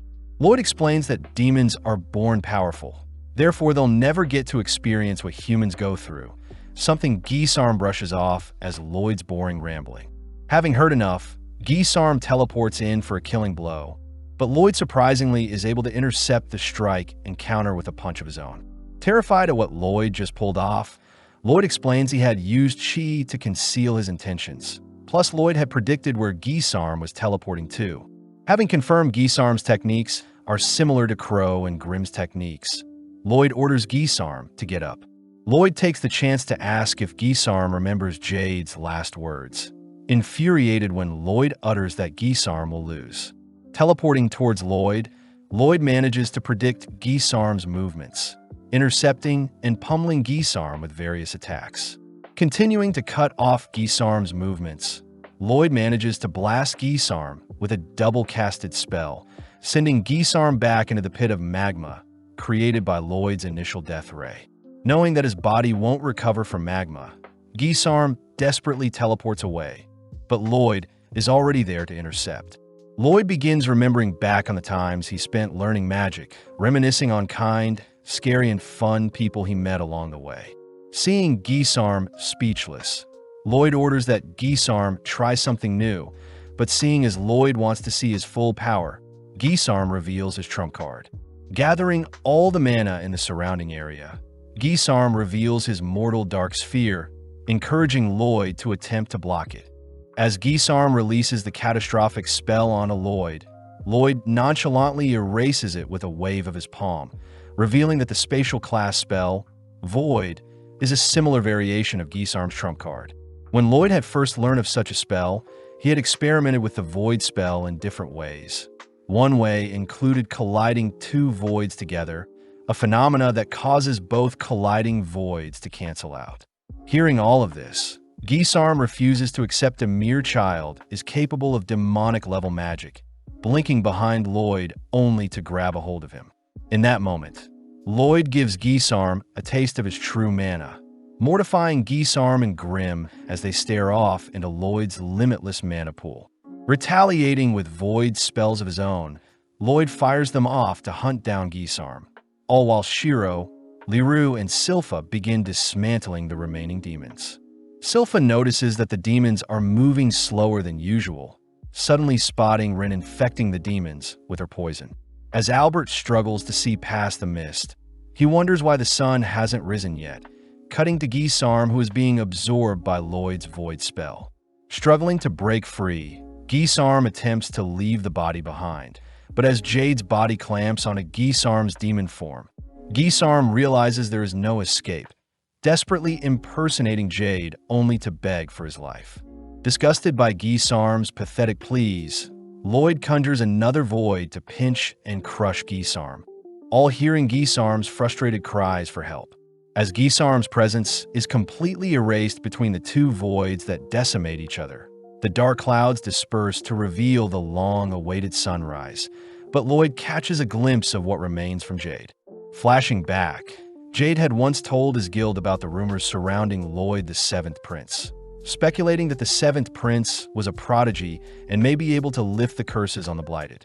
With Rin realizing that Jade's speculations were correct, we cut to later that day, where Lloyd is seen helping set up a burial for the deceased.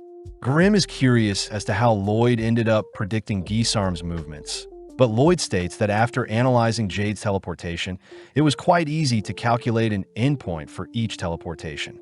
Grimm is amazed Lloyd won the battle so easily, but Lloyd reveals that Gisarm wasn't to be toyed with, as it was ultimately Jade who had deciphered the teleportation spell before he passed, explaining why Jade had warned Gisarm along with the reason why he was smiling before he had passed. All Jade had to do after was to simply wait for the day someone would dive into his memories and make use of the spell's weakness to finish of Gisarm. With Rin secretly listening in to Lloyd and Grimm's conversation, she prepares to thank Lloyd for all he's done, but Albert suddenly appears. Approaching Lloyd, Albert asks if Jade was behind everything, having heard that Lloyd was simply dragged along with the assassin members. Before Lloyd can confirm such a thing, Albert states that the assassin members have been restrained, since they are still criminals who had kidnapped Lloyd, but Albert does utter that their punishment for such a crime will be to serve Lloyd for the rest of their lives. Raising his sword to Lloyd's neck, Albert reminds Lloyd that the assassin members are now an extension of Lloyd and also their family of Saloon. Albert demands to know if Lloyd understands the brevity of such a responsibility, surprising everyone when Lloyd utters he'll uphold their family name to ensure his new retainers are well-trained. Satisfied, Albert kneels down, reassuring Lloyd it's okay to ask for help when he needs it. Seeing as everything is settled, Albert takes the chance to give Lloyd a big hug, all whilst Tao arrives, having heard that Lloyd was in trouble. Realizing that she was too late, Tao begins to leave, all whilst Albert chases after her to thank her for fighting off Pazu. With the assassin members being set free, everyone sits down for a tea party. But seeing everyone so stiff, Albert breaks the tension by allowing the assassin members to send Jade off with their own type of celebration. Finally letting loose, both Crow and Tao mourn at the passing of Jade, all whilst Talia attempts to seduce Albert. Brushing off Talia's advance, Albert demands to know all the details behind Lloyd's sticky clothing, all whilst the girls enjoy a refreshing bath. Rin takes the chance to ask Silpha if she can serve Lloyd as well, but Silpha calls for Lloyd to appear, flustering Rin as Lloyd nonchalantly allows it. Hearing Rin continue to doubt herself, Lloyd advises that Rin change her attitude first, reassuring Rin that she'll be accepted no matter who she was in the past, bringing Rin to tears. The season ends with Rin starting her first day as Lloyd's new maid, helping Silpha dress up Lloyd, only for Lloyd to report his adventures to the king, spending the remainder of his free time studying up on some more magic. Continuing from the previous season, we follow Rin entering Lloyd's room to tell him about breakfast. But as Rin greets Shiro and Grim, she is suddenly frightened hearing Lloyd's voice. Lloyd announces that he had perfected the mana block Rin used to conceal her presence, a feat that makes Rin speechless, but she suddenly apologizes, seeing as she was too casual with Lloyd. Lloyd says it's been a couple of days since Rin has been a maid, hearing that she is still struggling with the basic manners and chores she must perform, but regardless, Rin promises to serve Lloyd well. Lloyd says Rin can speak to him casually when they're alone, but Silpha appears, declaring that Rin must not address Lloyd casually no matter what. Lloyd is happy to see Rin is fitting in quite well, but as we cut to later that day, we see that the Lordist Kingdom is undergoing repairs. Lloyd is seen testing out the spring web floors Galilea had installed, all still shocked that Galilea had been elected governor of Lordist Island. But Lloyd reveals he had personally recommended Galilea. Lloyd wants Galilea to make the island a safe haven for those that are blighted, something Galilea promises he'll do in order to carry on Jade's legacy. But the gang wonder if they could create a barrier to protect their island. Grim says they should use divine sorcery, horrifying the others as they realize Grim is a demon. But Grim continues by stating that divine sorcery is special magic given to wielders by God and primarily deals with evil beings. Crow and Talia are skeptical of God's existence, but Grim asks that Lloyd elevate his magic with divine sorcery. But Lloyd hints at some conflict he has with the church in the past. Regardless, Babylon and Rin accompany Lloyd to visit a church, but Lloyd asks why Rin is here, flustering Rin as she says Silpha couldn't make it, plus she just wants to spend time with Lloyd. Babylon says one must serve the church through good deeds before they can be blessed with divine sorcery. So as the gang head inside, Lloyd gleefully greets Father Herbal. Herbal is glad to see that a kid is interested in the church, but upon recognizing it to be Lloyd, Herbal reminds Lloyd that he terrorized them 2 years ago, demanding that Lloyd leave. Right on cue, Escher appears to defuse the situation, reminding Herbal that as holy figures they should forgive when possible, and with Lloyd showing off the adorable Shiro, Herbal agrees to accept Lloyd.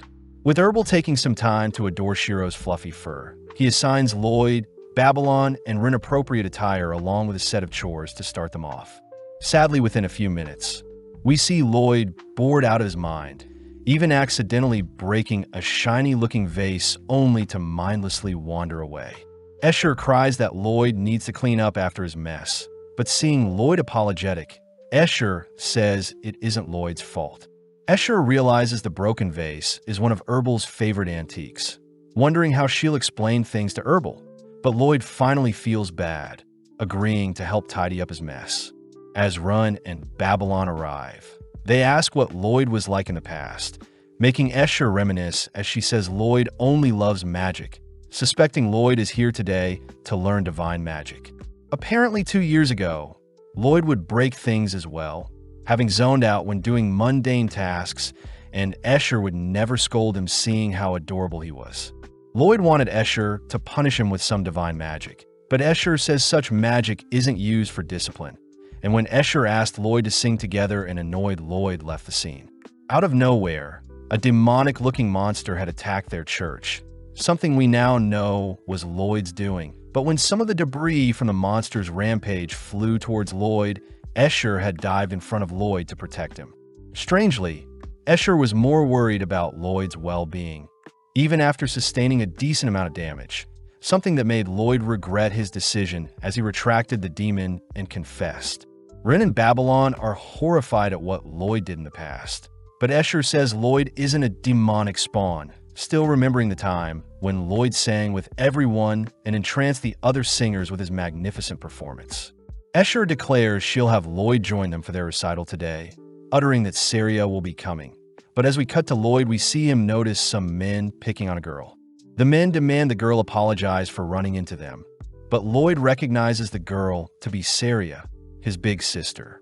Saria is seen asking the men if they're good with playing instruments, immediately turned off when she hears the men don't have knowledge in such things, attempting to leave, but the men aren't finished with her.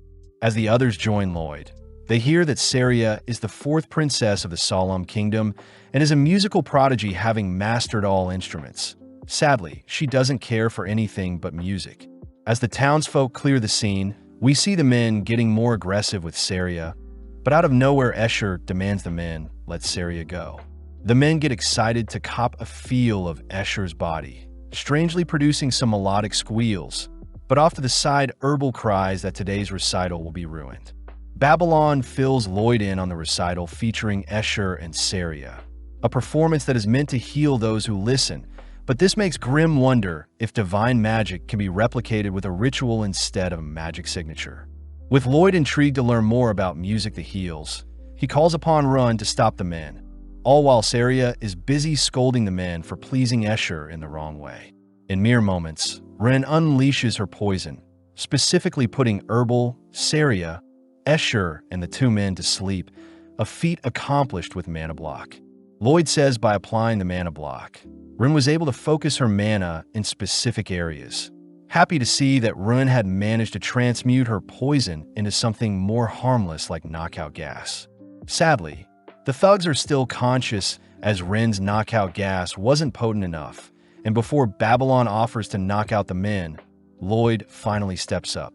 As the men rush Lloyd with the girls in hand, Lloyd simply snaps his fingers, teleporting the men to a random location, shocking the others, as it seems Lloyd is also trying to learn teleportation magic.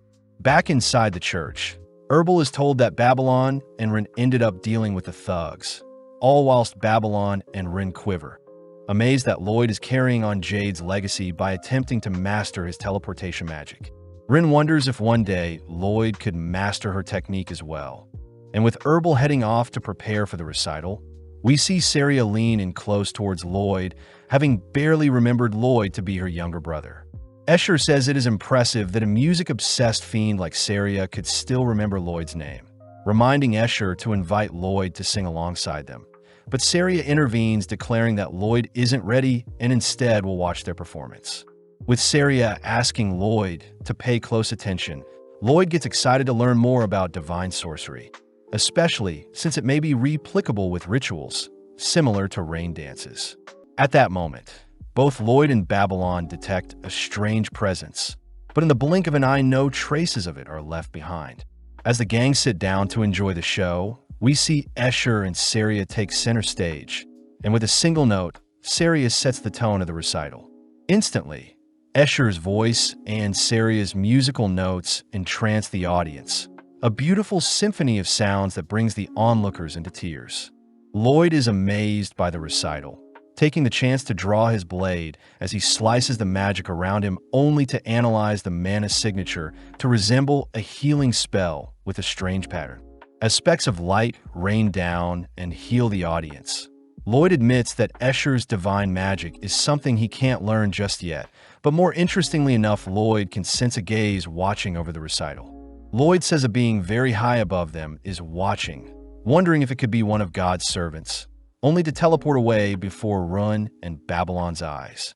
Having used Shadow Wolf to teleport to the mana signature watching them, Lloyd is seen flying endlessly through space, suddenly smashing into a strange realm filled with clouds. As Lloyd and Grimm explore the cloud-filled scenery, they stumble onto a structure with their culprit sitting atop the stronghold, declaring that the figure before them was the one gazing at them from above. As Lloyd watches on, the strange figure begins thirsting over Saria and Escher's performance, wondering if he could descend onto them and surprise everyone. Out of nowhere, the figure is struck by lumps of cloud, suddenly checking to see who is the culprit only to shriek upon seeing that Lloyd has entered their paradise. Snapping back into character, Jiriel, the angel, introduces himself, a being that serves the 64 deities of paradise. Jiriel asks how Lloyd entered their domain, especially since the wall between the human realm and their one should have kept anyone out, but Lloyd brushes aside the question, asking if he could be taught divine magic. Jiriel scoffs, seeing as a mere human is asking something of it. But Grimm and Lloyd get annoyed at how cocky Jiriel is acting, prompting Grimm to threaten to spill how Jiriel was creepily spying on the girls. Jiriel says he will only bestow divine magic on those worthy, and seeing as Lloyd isn't someone he fancies, Jiriel demands that Lloyd leave. When Lloyd tries asking once more to be taught divine magic, Jiriel conjures several holy swords that instantly dart towards Lloyd's position, but Lloyd erects a barrier to negate the attack. Seeing as Lloyd is refusing to leave, Jiriel says he'll get a little serious, all whilst Ren is seen panicking since Lloyd hasn't returned yet. Babylon wonders if he and Lloyd detected the same presence earlier, preparing to leave as well only to notice that the clouds outside are awfully gray. Amping up his attacks, Jiriel sends multiple swords at Lloyd this time, forcing him to defend with his blade. Lloyd can't help but get excited seeing as the swords float like feathers, but are as strong as steel, and strangely the divine magic created actual swords, so Lloyd can't analyze and steal the magic used to create the swords. As Lloyd tosses his sword back to Grimm, he reasons that Jiriel will be able to produce an infinite amount of swords as long as he has mana. Therefore, Lloyd conjures a spell of his own. Wanting to test the durability of Jiriel's swords, Lloyd individually conjures a water, fire, earth, and wind spell, simultaneously firing them at Jiriel. But when Jiriel evades the magic, he is horrified to see Lloyd's magic shatter the barrier separating their realms. Seeing as Lloyd has snuck up on him, Jiriel swats Lloyd away, only to declare that his Luxa blades are invincible. Off to the side, Lloyd wonders how he can continue his experiment, pissing off Jiriel. Before Jiriel can react, Lloyd coldly utters the enchantment to activate Shadow Wolf, completely entrapping Jiriel with 4 magic circles that obliterate him with 4 elemental affinities. With the surrounding area being lit up by the explosion, Lloyd is surprised to see Jiriel evade his monstrous attack, but Grimm is horrified to see that Lloyd is trying to master Gisarm's offensive teleportation spell. When Grimm questions if Lloyd should be going all out on Jiriel, Lloyd says he isn't done yet, declaring he'll show off what he learned from Jade as he teleports another fire spell toward Jiriel. Sadly, Jiriel evades once more, choosing to taunt Lloyd as Jiriel states that Lloyd's magic isn't worthy to be blocked by his Luxa, but this fires Lloyd up. Lloyd racks his brain for a solution to catch up with Jiriel's speed, noting how the cast time of his magic spells are giving Jiriel an opening to evade the attacks. And when Jiriel sees Lloyd deep in thought, he takes the chance to rush Lloyd. Lloyd declares he'll conjure the magic spell and teleport at the moment it fires, perfectly catching Jiriel off guard as he's forced to sacrifice multiple Luxas in order to prevent himself from being burnt to a crisp. Seeing as Jiriel still refuses to give up, Lloyd gets excited hearing that Jiriel's Luxa can infinitely regenerate and duplicate, prompting Lloyd to conjure 4 more elemental spells, but this time, the spells perfectly consume Jiriel.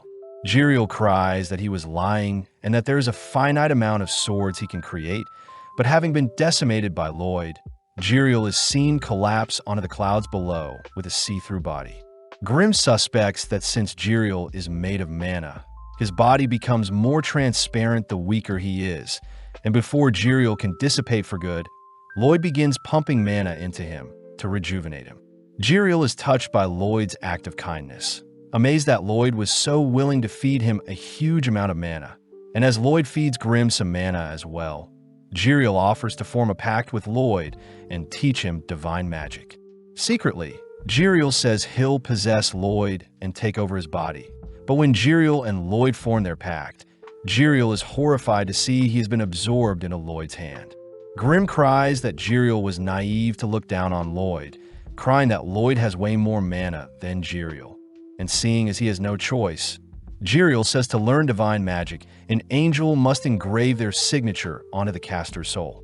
Although special use cases like singing are needed to use divine magic, Lloyd is the exception, seeing as Jiriel has formed a pact with him. And as Lloyd begins digging into the essence of divine magic itself, he declares that he's unlocked a new skill. Jiriel mocks Grimm, seeing he wasn't able to bestow anything useful on a Lloyd, but Grimm knows that with his new knowledge on divine magic, Lloyd will be capable of conquering both the netherworld and paradise. Lloyd does admit that he is quite sad to see he picked up divine magic so quickly, revealing that he loves to indulge and study the magic he wants to learn, but seeing as it's still a win overall, Lloyd asks how he can cast the Luxa spell Jiriel was using. With Jiriel asking Lloyd to picture a sword, Jiriel says he is quite impressed by how honest Lloyd's love for magic is, briefly reminding Jiriel of a person that impressed him in the past. As Lloyd manipulates his mana to create his own Luxa blade, Jiriel is horrified to see Lloyd summoning an eldritch-looking monster, a creature with hundreds of bones that wrap around their surroundings. Jiriel says the Luxa changes forms depending on the caster's mana, but before Jiriel can ask Lloyd to continue with his spell, Grimm demands that Lloyd stop before he casts something irreversible. Back with Babylon, he is seen strolling around the church's courtyard, all whilst wondering what this strange smell he's been detecting is. Babylon sees that the nearby flowers are covering up the musk, but wanting to investigate further, Babylon is suddenly stopped by a strange man who asks where Babylon is going. Freezing, Babylon is asked if he wants to be escorted back to the recital, but Babylon says he wants to stay and smell the roses a bit more. The man reveals that he is a pastor that helps guide people around the church, but Babylon points out how the pastor isn't wearing a rosary. Acknowledging the keen observation, the pastor apologizes as he shows off his rosary, suddenly changing the topic as he says the garden is a holy place Babylon should respect. As Shiro and Rin appear, they tell Babylon that the recital will end soon, but suddenly Shiro becomes frightened upon seeing the pastor. As Shiro growls at the pastor, Babylon asks why the pastor's rosary is so shiny, wondering if it's been cleaned often or if it's been barely worn. Before our trio can leave, the pastor begins to act strange, but out of nowhere Lloyd appears, having returned. Wondering what is happening, Lloyd nonchalantly brushes past the pastor, only to be welcomed back by the others.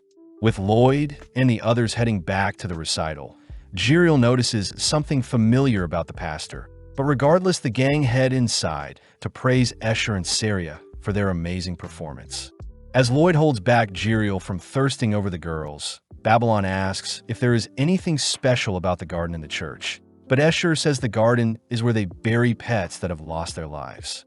Babylon reasons that the corpses must be the strange smell he was sensing, but he can't get the weird interaction with the pastor he had out of his mind, something Lloyd picks up on.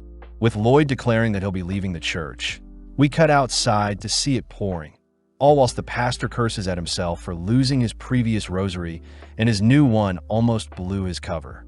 Suddenly, A tile from the floor opens to reveal some disturbing-looking creatures, prompting the pastor to declare that he'll need to be more careful seeing as their momentous day is soon to come. Back at the Lourdes Castle, we see Jiriel teaching some of the assassin members how to manifest their own luxes with divine magic. But Jiriel is annoyed that Lloyd wants him to create a pathway to speed up how the assassin members conjure their luxes. Before Jiriel can mention the only other person he's blessed in the past with similar privileges, Lloyd asks Jiriel to morph into a smaller form, seeing as his human form stands out too much, and with Grim teasing Jiriel, Jiriel shows off his bird form to the gang. Sitting down, Lloyd hears that Escher's singing was a divine purification spell, magic that can heal and exorcise undeads, ethereals, and demons. Out of nowhere, the thugs Lloyd teleported appears as they reveal themselves to be workers for the Lourdes Kingdom, and before they can get into a fight with Lloyd, Lloyd blasts them with a light spell that tames them. As the thugs promise to behave moving forward, Jiriel is pissed that the men laid hands on Escher and Saria earlier, but at the same time we cut over to Babylon, who seems to be cooking for the people of the church. Babylon is revealed to have stayed behind to make up for Lloyd abruptly leaving the church, and seeing as he was taught divine magic as well, Lloyd had given Babylon specific instructions to help out at the church. At home, Lloyd is greeted by his gorgeous maids, something that makes Jiriel jealous as Lloyd's prince status is a life he wished he had. Upon seeing Lloyd's doll clone, Jiriel wonders if he can take over the body to do devious things, but Grim forbids Jiriel from touching Lloyd's clone. Lloyd says he wants to test out divine sorcery on undeads and ghouls, and before Lloyd can explain more, we see Silpha entering the room. When Lloyd asks if Silpha wants to go ghoul hunting with him, Silpha immediately clears her schedule, only to excitedly accept the invitation. Heading out with Run and Shiro, the gang cross the Great Dean Bridge, the sole connector between the east and west sections of the city. As the gang stroll through town, they hear that the Adventurers Guild have reported sightings of ghouls in town, and sadly the creatures can't be tracked down as their rotting flesh are similar to rotting food waste. Lloyd says his spectral detection can't be used seeing as it's quite crowded, but coincidentally, the gang bump into Escher and Saria, who are out on some shopping. When the girls invite Lloyd to have some pancakes with them, Lloyd jumps on the idea, all heading into the restaurant that specializes in pancakes. Grim is surprised to see Lloyd fixated on something that isn't magic, but Lloyd says that pancakes are quite magical as they are fluffy and delectable, especially when they're combined with honey syrup, a revelation that makes Lloyd's companions droll. With Saria and Lloyd both bonding over their love for pancakes, we see the gang tuck into the fluffy desserts, only for Escher to ask what the gang is doing in town. Escher is surprised to hear they're hunting for ghouls, especially since more people have had to take refuge in the church after being strangely attacked by some ghouls. Lloyd hears that most attacks have occurred on the Dean Bridge, the cemetery to the left of the church and the alley to the right of the church, and interestingly enough, the previous adventurers sent to deal with the ghouls have all gone missing, intriguing Lloyd more. Saria says she wishes for their recital to not be canceled as they'll need to put on a show to celebrate God's birth during the Great Advent Festival, where both the Pope and King will be attending. Seeing as Escher and Saria are working hard to put on the perfect show, the gang get pumped up to wipe out the ghouls to ensure their performance goes well, but Rin seems motivated more than ever. Rin says she is grateful to have experienced so many new things in her new life, declaring she'll protect the city no matter what, and seeing as their first location to search is the Dean Bridge, the gang head towards the sewers to kick off their search. Silpha and Shiro are immediately disgusted by the stenches emanating from the sewers, but when Silpha asks why Lloyd wanted to hunt ghouls in the first place, Lloyd mentions how he was invited by a particular adventurer. Right on cue, Tao appears from the sewers, embracing Lloyd with her smelly body, but Silpha quickly breaks up the reunion.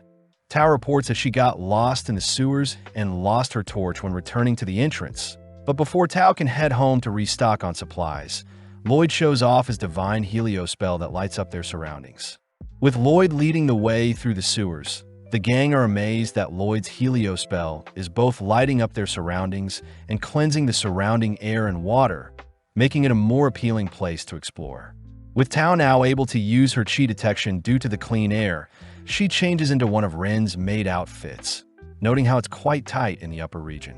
As the gang enter into a room filled with various paths, Lloyd employs Shiro to help sniff out the ghouls, and as Shiro fights their way through the disgusting stench filling the room, he eventually disappears into a particular pathway. Lloyd wonders if he can use his chi breathing to help scan the surrounding area. But before he can employ the technique, Tao stops him, demanding to know where Lloyd learned how to use chi. Seeing as he doesn't want to blow his cover, Lloyd asks Silpha to scare Tao away, only for Lloyd to ask if Silpha brought her Demonbane sword. Upon hearing that Silpha didn't, Lloyd hints that he has something else he wants Silpha to wield, but this makes Tao jealous. Tao says she wants to compete with Silpha to see who can slay more ghouls, and seeing as the winner will get a one-on-one date with Lloyd, both Ren and Silpha accept Tao's challenge. At that moment, Shiro reappears, having drawn the attention of hundreds of ghouls, pumping up the girls as they get ready to brawl. Lloyd chooses to equip the girls with specially crafted luxes to help with their challenge, asking them to go wild so he can see the capabilities of his divine magic. Kicking off their challenge, Tao decapitates 2 ghouls with her legs, only to slay another 2 by flinging their heads towards them. Before Tao can continue her streak, we see Silpha intercept her attacks, placing Tao to the side only to steal the kills for herself. As Tao and Silpha rush around the room, slaying ghouls, we see Silpha purposely marking Tao to ensure she doesn't get a lead. Silpha calls out Tao for not using the divine gauntlets Lloyd gave her, prompting both girls to brandish their attacks as they rack up 8 kills each. But Tao is impressed Silpha is so strong even without the use of chi, all while Silpha praises Tao for being able to damage her blade with one of her attacks. With Ren racking up 5 kills for herself, she reasons she should stand out by infusing her poison with her Luxa blade, a combination Lloyd hadn't considered yet. Sadly, when Ren tries attacking with the blade, it shatters since divine magic is quite delicate, showing Lloyd that divine magic shouldn't be tampered with. As Ren flees from an attacking ghoul, Lloyd crafts a variation of a Luxa with poison infused into it, this time allowing Ren to melt away the ghoul as the new Luxa is infused with poison sorcery that amplifies its damage. Grimm isn't surprised that Jiriel didn't know such a thing was possible, and now that Lloyd is free to experiment with divine magic, he equips Silpha with a floppy water blade that allows her to reach 23 kills. As both Ren and Tao racking up the same amount of kills, we see all 3 girls neck and neck as they rush towards the 2 remaining ghouls. But out of nowhere, a demonic-looking creature flings the girls aside. With Lloyd and the creature locking eyes, we cut back to the church where the suspicious priest is seen strangling Father Herbal, and before a weird-looking ghost can possess Herbal, we see Escher speechless upon seeing what is happening. With all 3 girls mortally wounded, we see Rim take note of some thread coming off the demonic creature, and as Tao attempts to rush the monster, it sends out a thread that forces Tao to kneel before it. Lloyd is intrigued to see what the creature did to Tao, but before the monster can reach out to Tao, Silpha swats away its hand. As Silpha and Tao get ready to brawl, we see Rim acting strange, having realized something, but out of nowhere the creature sends out a thread towards Lloyd, but Lloyd chooses to meet the thread head-on. In an instant, the creature is overwhelmed by Lloyd's horrific mana capacity, but is still able to dodge a sneak attack from the 3 girls. Rim cries that the creature's spinal cord and automatic reflexes are an indicator of what it is, and as Lloyd inspects the thread he tore off from the creature, he sees that the thread resembles a miniature spinal cord. In the past, Jade had told Ram about the Neuron Blighted, a man that can create spinal threads that can interfere with people's movements via contact, and with threads wrapped around himself, the man can react faster than most beings. Jade says the Neuron Blighted was used to quell a civil war, a horrific fate for the man, seeing as he too was unable to control his blighted powers, and this caused the man to go berserk and slay both opponents and allies. When no one could slay the man, they put a bullet through his heart and threw him into the nearby sea. But rumor has it that he's become a ghoul that moves on his own. The girls are able to see the spinal threads, panicking seeing as the man is a powerful ghoul, but Lloyd says he has never heard of a ghoul retaining memories from their past life. With the girls rushing the ghoul in tandem, we see the creature toss out hundreds of threads to entrap the girls, ultimately throwing them to the ground.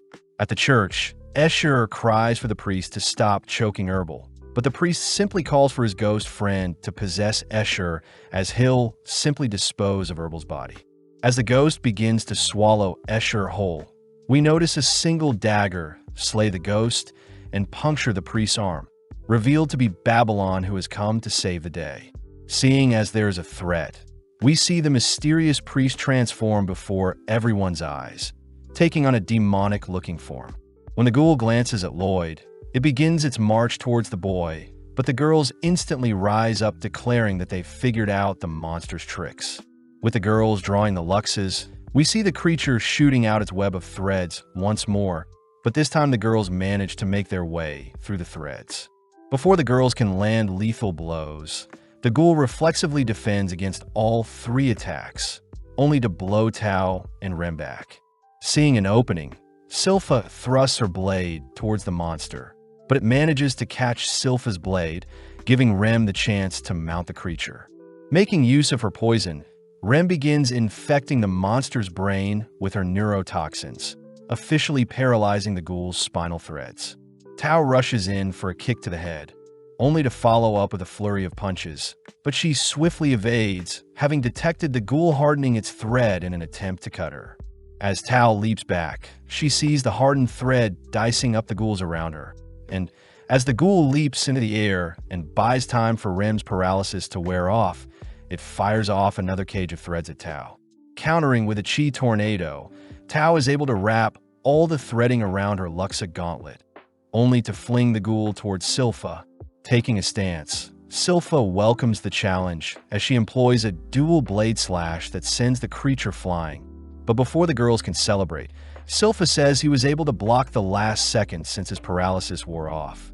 The girls wonder why Silpha is playing around with such a floppy sword, all still wondering how a blighted being is able to control their powers so well. But at the same time, we see the ghoul taking the chance to flee the scene. The creature utters that its master is at the church, cursing the girls for giving it such a hard time. But before the ghoul can head to the surface to have some fun, we see one of its legs suddenly be burned off. With the girls hearing that Lloyd had to go and handle something, we see the ghoul frightened by what Lloyd did to its leg. Flashing back, we see that the ghost following the priest around was a tormented soul always bullied by others, and with nothing to live for the man, eventually became a wraith. The wraith knew he was only capable of possessing weak souls, and on one fateful day the mysterious priest had gifted the wraith the reassembled body of Neuron Blighted, a being he deemed Civil War. Taking on the name, Civil War was grateful for the powerful body as he used it to slaughter the people who tormented him. And when he felt disgusted for doing so, the priest was the only one who welcomed Civil home and took him in. In the present, we see Lloyd's aura overflowing with power, something that freaks Civil out as he understands Lloyd is a being he can't compare to. As Lloyd employs his own Luxa blades, he conjures up a disgusting amount of mana that frightens Civil further. But refusing to allow Lloyd to mess with his master's plan, Civil manages to stitch his leg back on with his threads.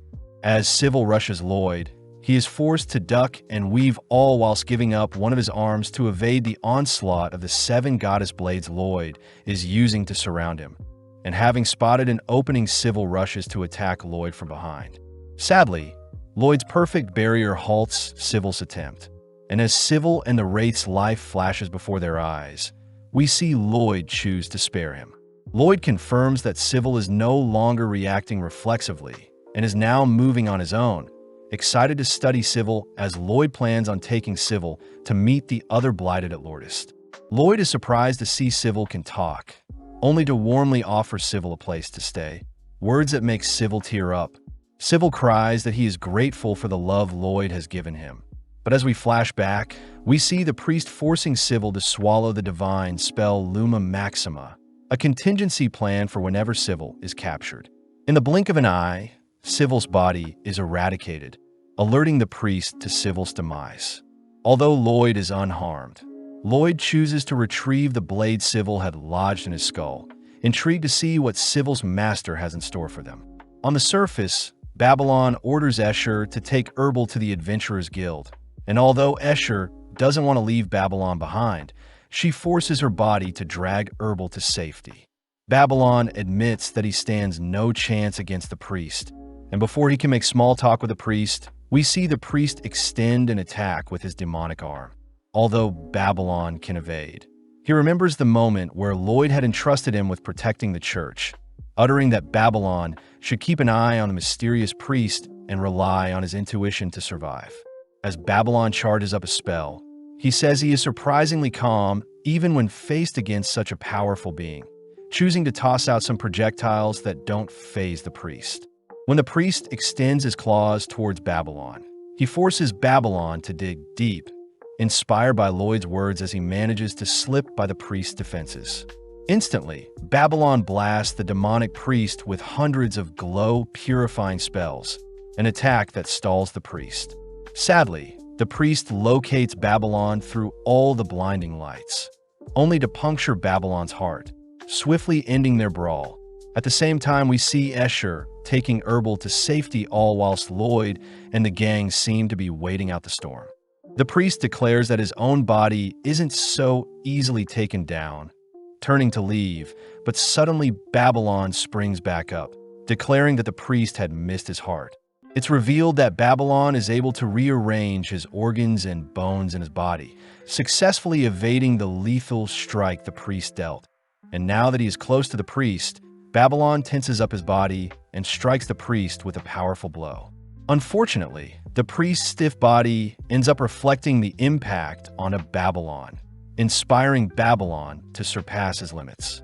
Further infusing mana into his muscles, Babylon fires off a flurry of punches, all whilst hoping that Escher was able to escape successfully. After a few seconds, the priest simply flings Babylon away and into the church, mocking Babylon's pathetic use of divine sorcery. The priest mentions how he too can use divine magic, suddenly casting his own Luxa that manifests into the unholy blade Excalibur, a weapon that terrifies Babylon. The priest gets excited to skewer Babylon, but as we cut over to the Adventurers Guild, we see Katarina handing out towels to other adventurers who have made it out of the pouring rain. At that moment, Escher appears with Herbal's unconscious body, drawing in the attention of everyone. When the adventurers asks if Escher needs any help, Escher tries crying out for help, but she suddenly stops herself. Choosing to leave the scene alone, Escher feels sorry for Babylon, as she could tell that none of the adventurers present could stop the demonic priest, and as Escher runs through the rainy streets alone, she wonders how she can help Babylon. Escher cries out to God to help her, suddenly reminding her of Saria, who had scolded Escher in the past. But as Escher takes a horrific tumble, we see Lloyd appear with an umbrella to shield her from the rain. Lloyd says the others are buying raincoats for them, so Escher should wait here, but strangely Escher cries out for Lloyd to help Babylon.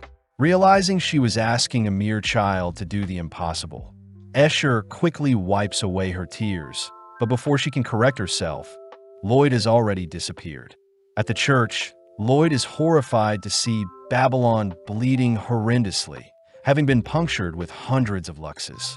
Cutting over to Babylon's view, we see him speaking with Jade, uttering that he doesn't regret giving up his life to save Escher's. Before Babylon can ask to catch up with Jade, Jade suddenly points Babylon to some singing that seems to rejuvenate Babylon. And as Babylon heads towards the singing, he nonchalantly passes by two mysterious people. Waking up, it's revealed to be Escher, who had been singing effortlessly to heal Babylon, exciting the assassin members as they cry out that Babylon's been asleep for 3 days. Babylon hears that Lloyd had taken his body to Lourdes for Escher to heal, all whilst Tao was stationed at the church, and Silpha told the Adventurers Guild and both Albert and Saria about what transpired on their ghoul hunt.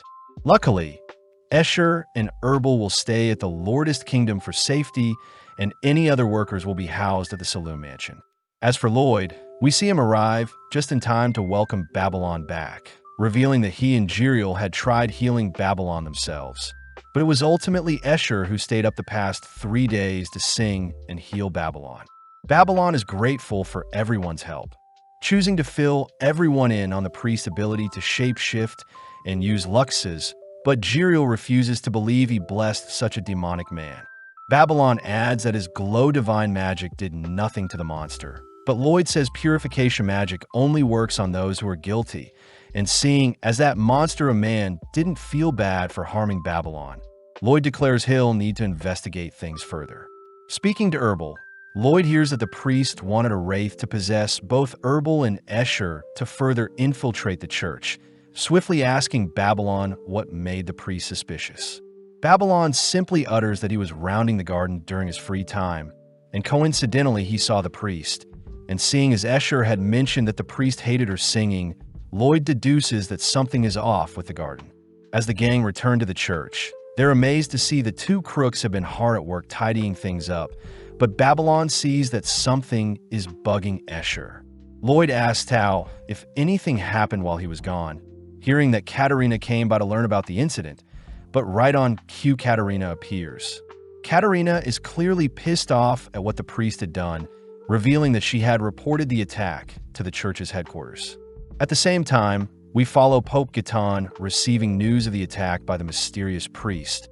And when the Pope and his followers hear that the man was using the Luxus spell, they refuse to believe such a monster could have been using divine magic.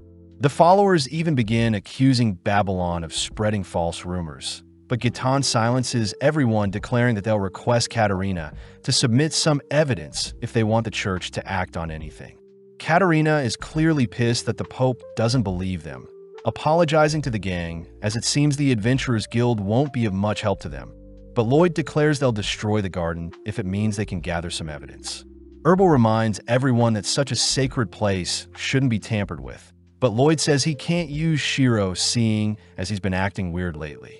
Taking charge, Crow uses his cursed speech to command the surrounding crows to help them look for any leads nearby, all while Shiro continues to play with a garden pillar nearby. At that moment, we see Saria arriving with Rem and Silpha, all relieved to see that Babylon is safe, but Saria is more annoyed that Escher skipped out on her recital, choosing to punish Escher with some slaps. Saria asks if Escher will be ready for their recital in 3 days, something that makes Escher flinch, but this makes Babylon speak up. Babylon says Escher may still be in danger, so it would be best to cancel the recital. But with a cold glare, Saria says she'll perform alone and that the recital must go on. As Saria leaves, we see Crow point to a location at the center of the garden that his crows are interested in, prompting Silpha to feel around only to trigger a pressure plate. With a hatch now opening up, we see a dense amount of musk fill the surrounding area, a smell that alerts Shiro. Grinning, Lloyd says the hatch is made of a material that prevents detection by magic and chi. And as Lloyd begins his descent into the basement below, we see Babylon wishing everyone the best. Out of nowhere, Escher cries that she wants to go as well, something the gang isn't opposed to, as we see that Escher needs to overcome whatever is plaguing her mind. Following Shiro, we see him still freaked out by the gang's discovery, but refusing to leave his master behind. Shiro rushes after everyone and into the smell pit. On the other side, we see the gang stumble onto a horrifying sight, all speechless upon seeing various massive green test tubes that seem to be preserving strange entities.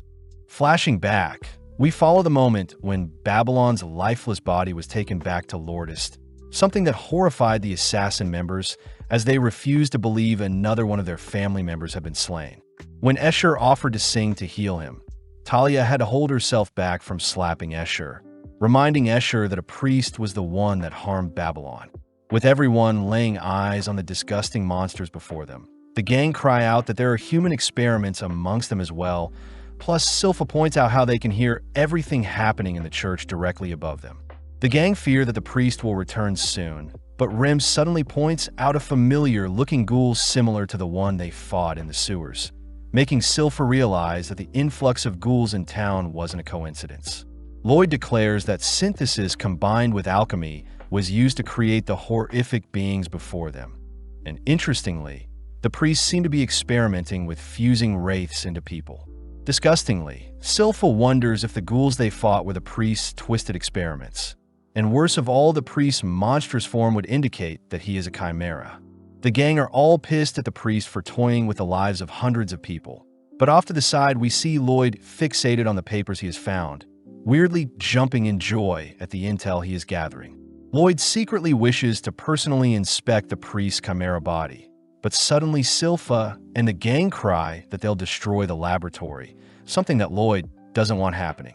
Before Lloyd can talk the gang out of it, a strange serpent creature sneaks up on Lloyd, but Crow has already detected the being's presence, immediately canceling out the creature's projectiles with his cursed speech.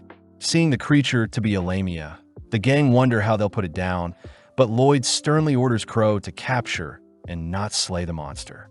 With the Lamia charging up a wind breath, we see Rem and Crow rushing towards the eye of the storm, all whilst Galilea erects a web barrier to protect the others.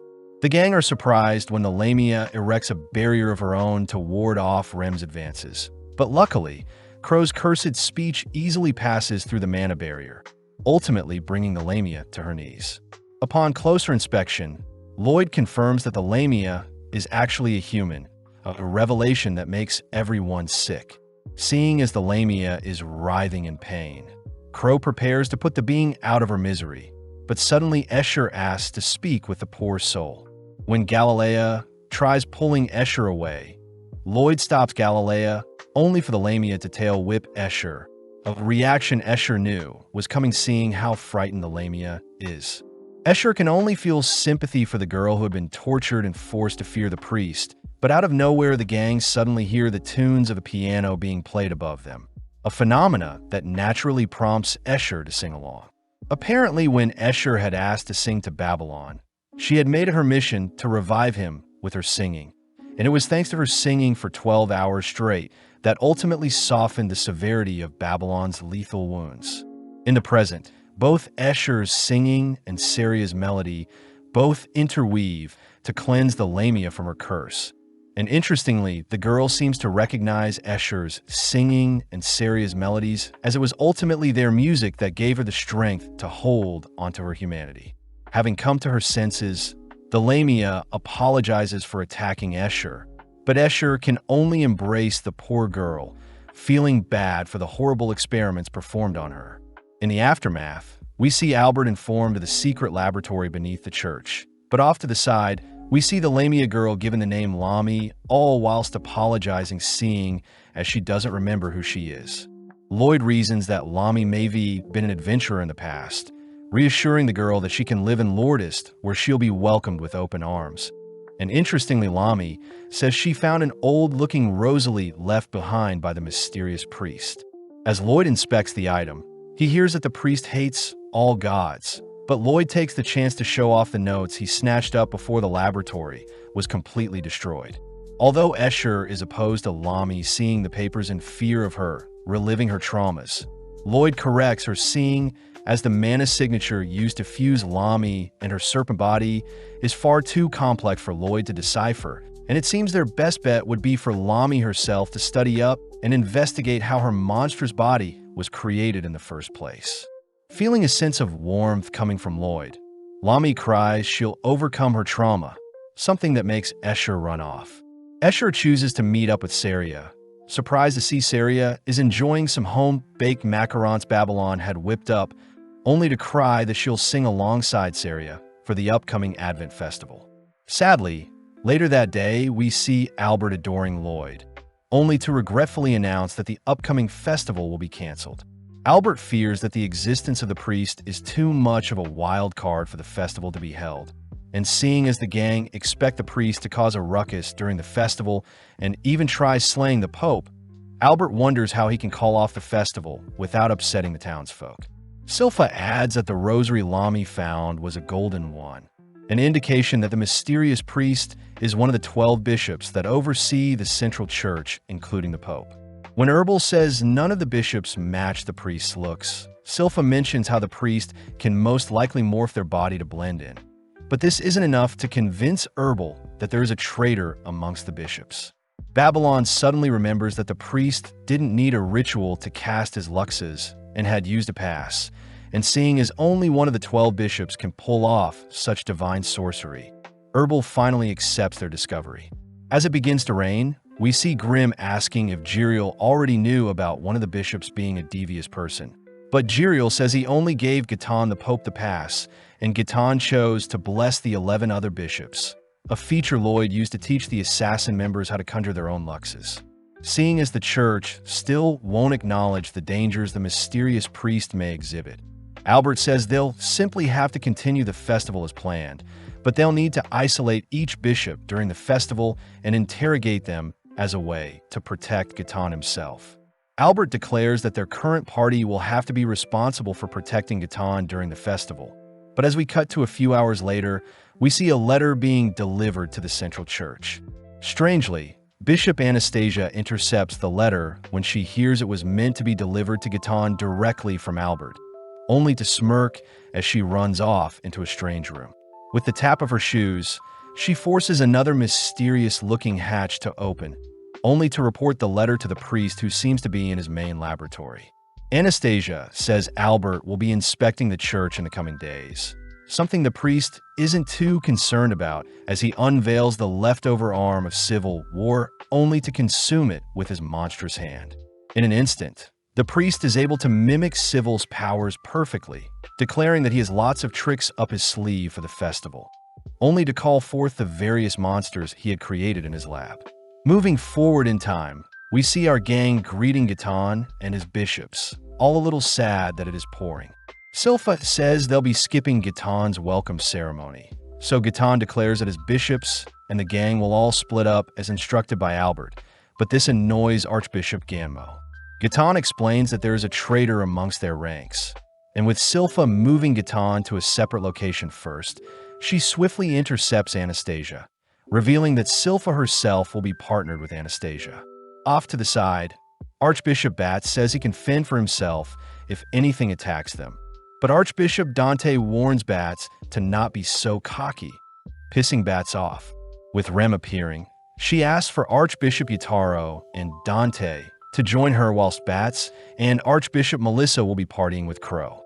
Up next is Tao, who is assigned Archbishop Akamaki and Archbishop Aomaki, men that don't really pique Tao's interest. As for Babylon, he is approached by Archbishop Rosilis, who accuses Babylon for lying about the attack on the branch church. And to make things worse, Archbishop Thor also believes Babylon has bad intentions. Following Talia, we see her charming Archbishop Chloe and Ganmo with some wine she prepared. But as we cut over to King Charles at the church, we see he is excited to reunite with Gaetan. Charles reminisces on how Gaetan was Pope long before he became king, and with Albert reminding himself of the plan to isolate the traitor, he heads outside to greet Gaetan. Before Albert can give a formal welcome, we see Charles rushing outside to greet his old friend, only for both men to catch up. Moving inside, Albert continues to monitor the area, but as we flash back, we see that Albert had asked his father if he recognized the shape-shifting priest. Acting strange, Charles says he has no clue who the man is, and with everyone getting settled in and monitoring each other, Albert wishes that things blow over without issue. Following Silpha, she seems to be catching the attention of several guests due to her unique figure, and when Anastasia is strolling by, she asks if Silpha would like to join her as an official member of the church. With a smirk, Silpha says Anastasia will be a formidable foe if she is the traitor, and before they had left the central church, Anastasia had detected and warned Silpha not to carry her blade with her. As Silpha closely watches Anastasia's every move, Anastasia can't help but be annoyed, and seeing as Anastasia had already noticed the crow's crow had positioned as watchbirds over the church, she declares that they must proceed with their plan regardless. Out of nowhere, several loud thumps can be heard in the church, but as we zoom out, we suddenly see a massive creature appear behind the church.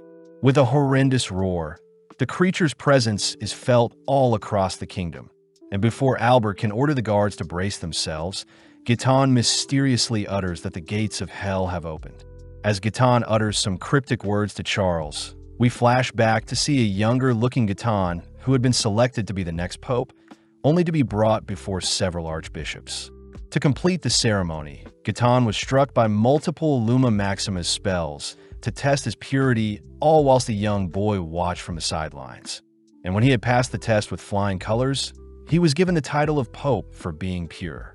Interestingly, Gaetan was concealing a dark secret in his heart, a poison that no divine magic could ever detect nor remove, and after many years Gaetan, the mysterious pope, had managed to keep his identity a secret from everyone. Manically, Gaetan utters that he had planned to unleash his chimera horde, but Albert destroying his branch laboratory slowed things down. Sadly, Gaetan had chosen to rip random holes across town, where his chimeras can run amok. Albert is completely speechless, as the person they are meant to keep safe is actually the traitor. And as Gaetan mysteriously floats onto the nearby ledge, he declares that he'll have to snuff out Albert and Charles to ensure there are no witnesses. Raising up an arm, Gaetan disgustingly has eyes and a mouth sprouting from it, but out of nowhere, Jiriel appears. Gaetan is surprised to see Jiriel, only to question if God even exists, as they still haven't shown themselves to stop all of his evil doings. Albert wonders if he can buy time for Charles to escape, but sadly Gaetan conjures two demonic-looking arms to restrain Albert and Charles, only to show off two additional sharpened arms. Charles utters that he knew Gaetan was the suspect the moment he saw the picture Albert gave him, asking if Gaetan's deceased child had driven him to madness, but Gaetan refuses to answer. As Gaetan's grip begins to tighten, we see Charles asking for Jiriel to save Albert, but Albert cries that Charles needs to live on. With Jiriel unable to move, we see Gaetan preparing to slaughter Charles and Albert, but with the snap of his finger, Lloyd teleports everyone in the vicinity to safety. Completely baffled, Gaetan turns to see Lloyd coldly entering the scene, only to get excited as he realizes that Lloyd may be someone worth taking on.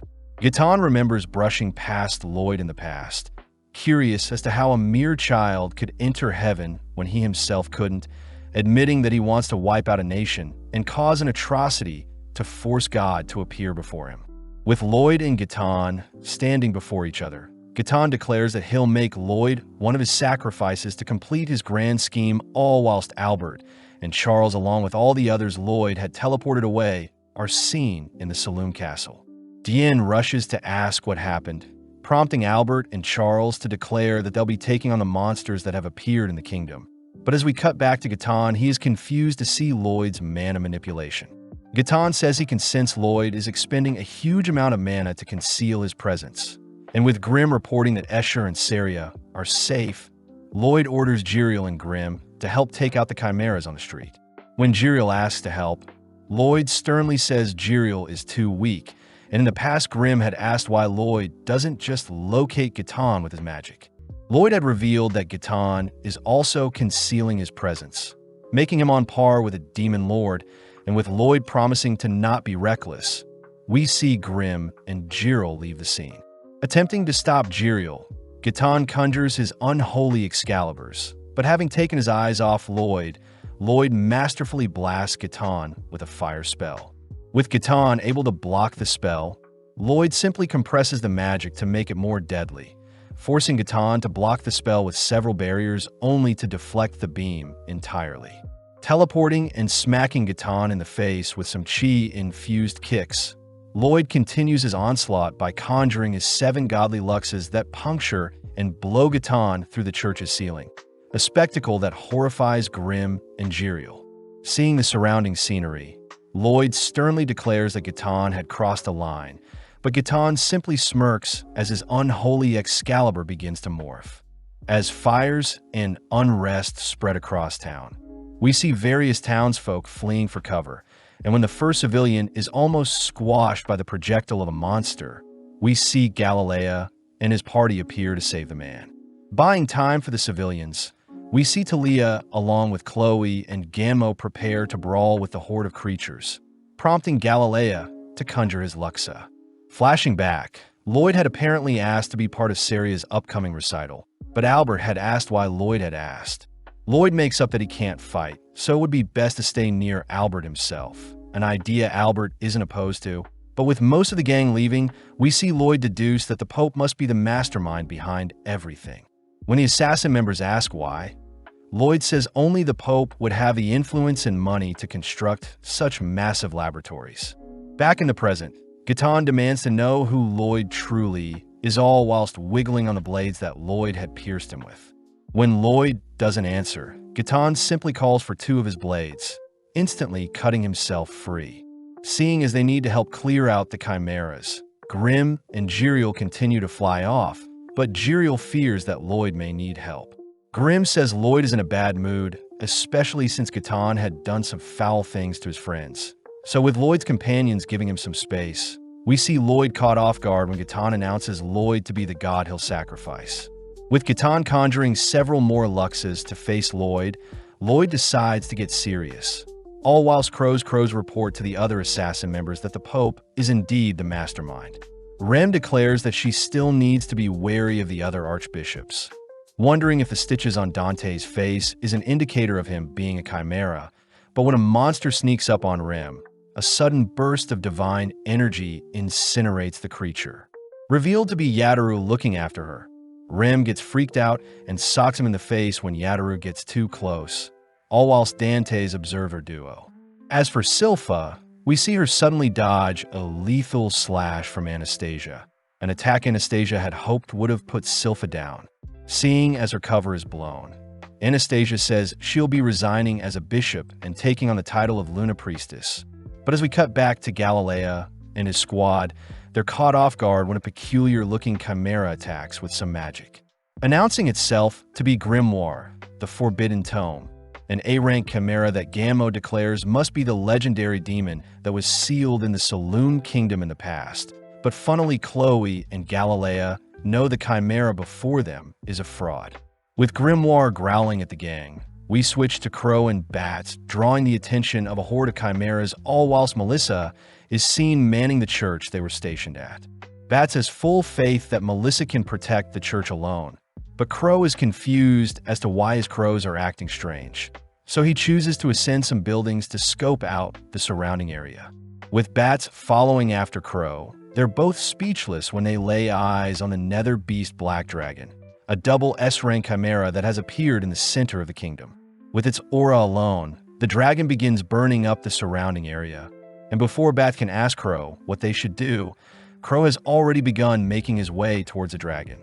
Although Bats is scared, he declares that he should use this moment to prove how strong he has become, swiftly equipping his Luxa only to catch up with Crow.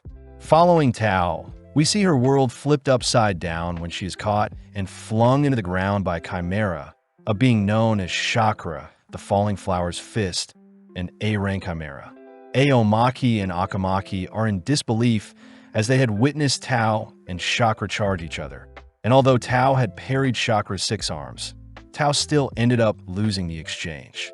When Chakra locks onto the twins, she wishes for the boys to put up a better fight than Tao. But out of nowhere, Tao freakishly arises once more. Chakra is in disbelief as she had sworn Tao was dead.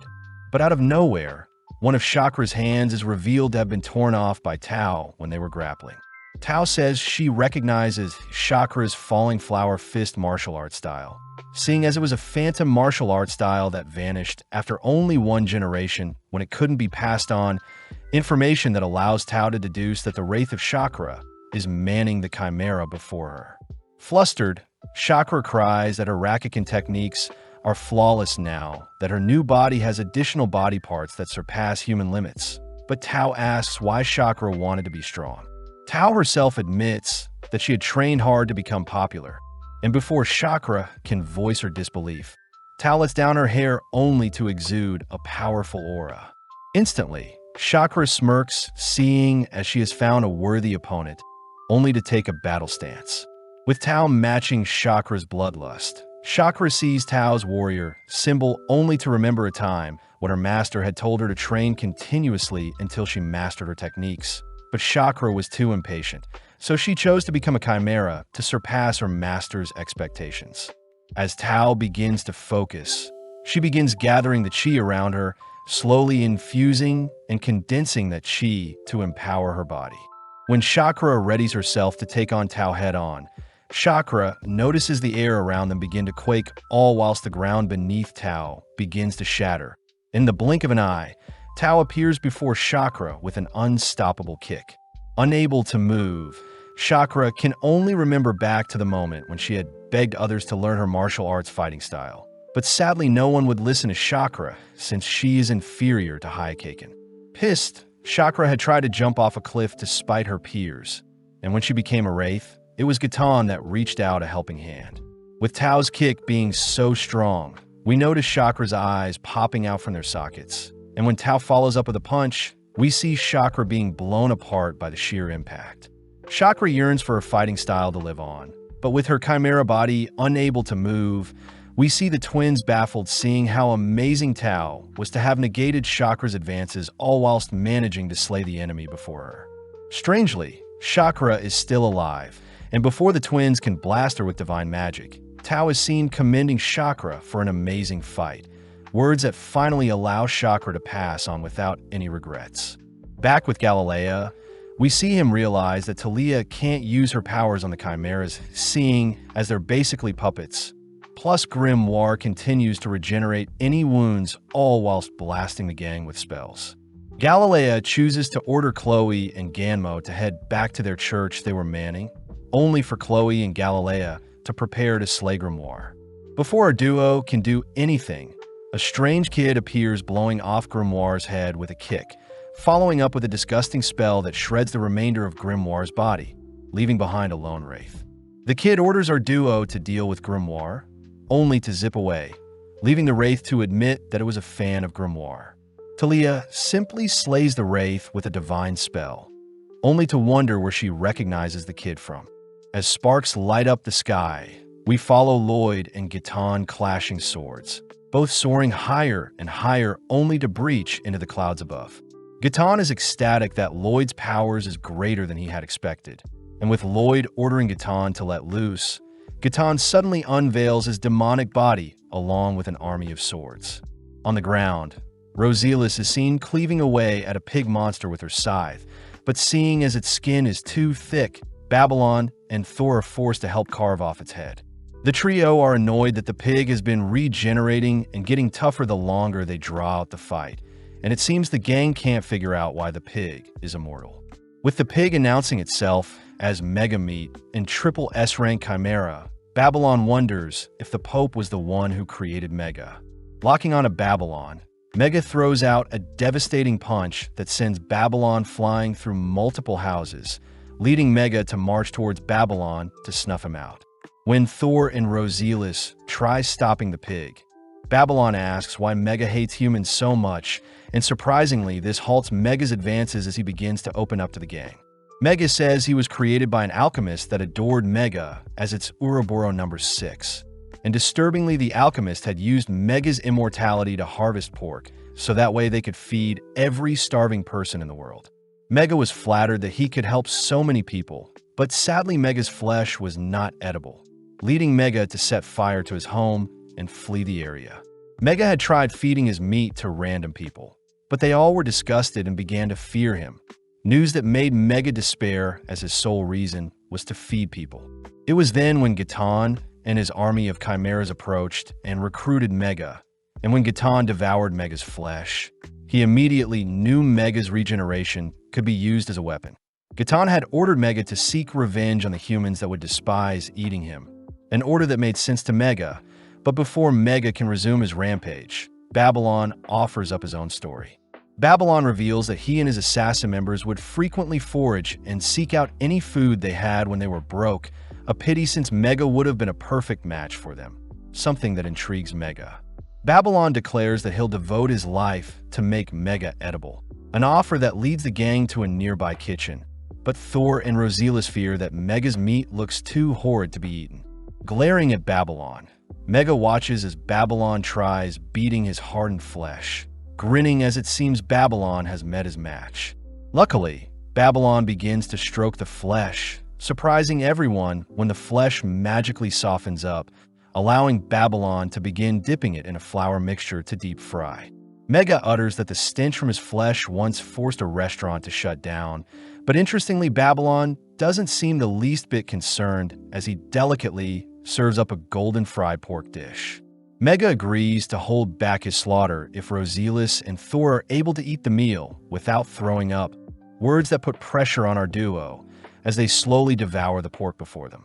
Instantly, Our duo are mesmerized by the tender and juicy meat they have been served, something that makes Mega wonder what Babylon did to his flesh. Babylon simply utters that he had purified the meat with his glow skill, a feat that turned the vile meat into an ordinary pork chop. But Babylon does mention how he knows Mega didn't want to be a bad person, as he only wanted to help feed people. Mega is touched by Babylon's words, all watching as several townsfolk flood the room in hopes of trying Babylon's cooking. And upon seeing everyone satisfied with the pork they were served, Mega can't help but cry. At the same time, Roselis declares she'll use Mega to convert as many people as she can, but sadly Mega offers up his life to Babylon as he wants Babylon to cleanse him of the anger he has built up over the years. Seeing as Mega has decided his fate, Babylon hits Mega with a divine spell that begins ripping away the toxic chemicals within Mega, only leaving behind his tiny pig form. Mega says he wants his final serving to belong to Babylon, but before Mega can leap into a nearby flame, Babylon grabs a hold of him, officially recruiting Mega into his party. Switching to Silpha, we see her forced to wield a nearby candelabra to fend off Anastasia's relentless dual-wielding assault. But Silpha is able to force Anastasia back by launching some candles towards Anastasia, following up by rushing towards her. Anastasia is amazed that Silpha can defend against her Luxas, sparking up a conversation between the girls as Silpha hears that Anastasia's master is amazing. But Anastasia wonders why an A-rank adventurer like Silpha is working as a maid. Silpha shyly utters that she found someone she wants to be with forever, news that surprises Anastasia as she begins to ignite her blades with magic, only to suddenly pull Silpha into her mist-filled domain. As Anastasia vanishes, Silpha spots several rainbow giants surrounding her, and with Anastasia nowhere to be seen, Silpha is forced to evade an attack from these giants. Wondering if Anastasia's Luxa had created these giants, Silpha is bombarded by hundreds of slashes from all directions, a barrage Silpha can't defend against as her clothes begin to be worn down, revealing a necklace. But Silpha declares she'll use her opening to counter-flush out Anastasia. With Silpha fending for her life, Anastasia simply watches from the sidelines, admitting how magnificent Silpha looks when she fights. Flashing back, we see a disheveled man dragging a younger-looking Anastasia along. And it seems Anastasia had disappointed Gatan in the past, but now she wants to make up for things and make him proud.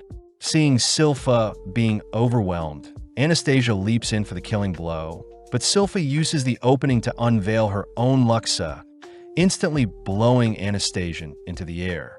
Following up, Silpha ragdolls and kicks Anastasia around, only to pound her into the ground.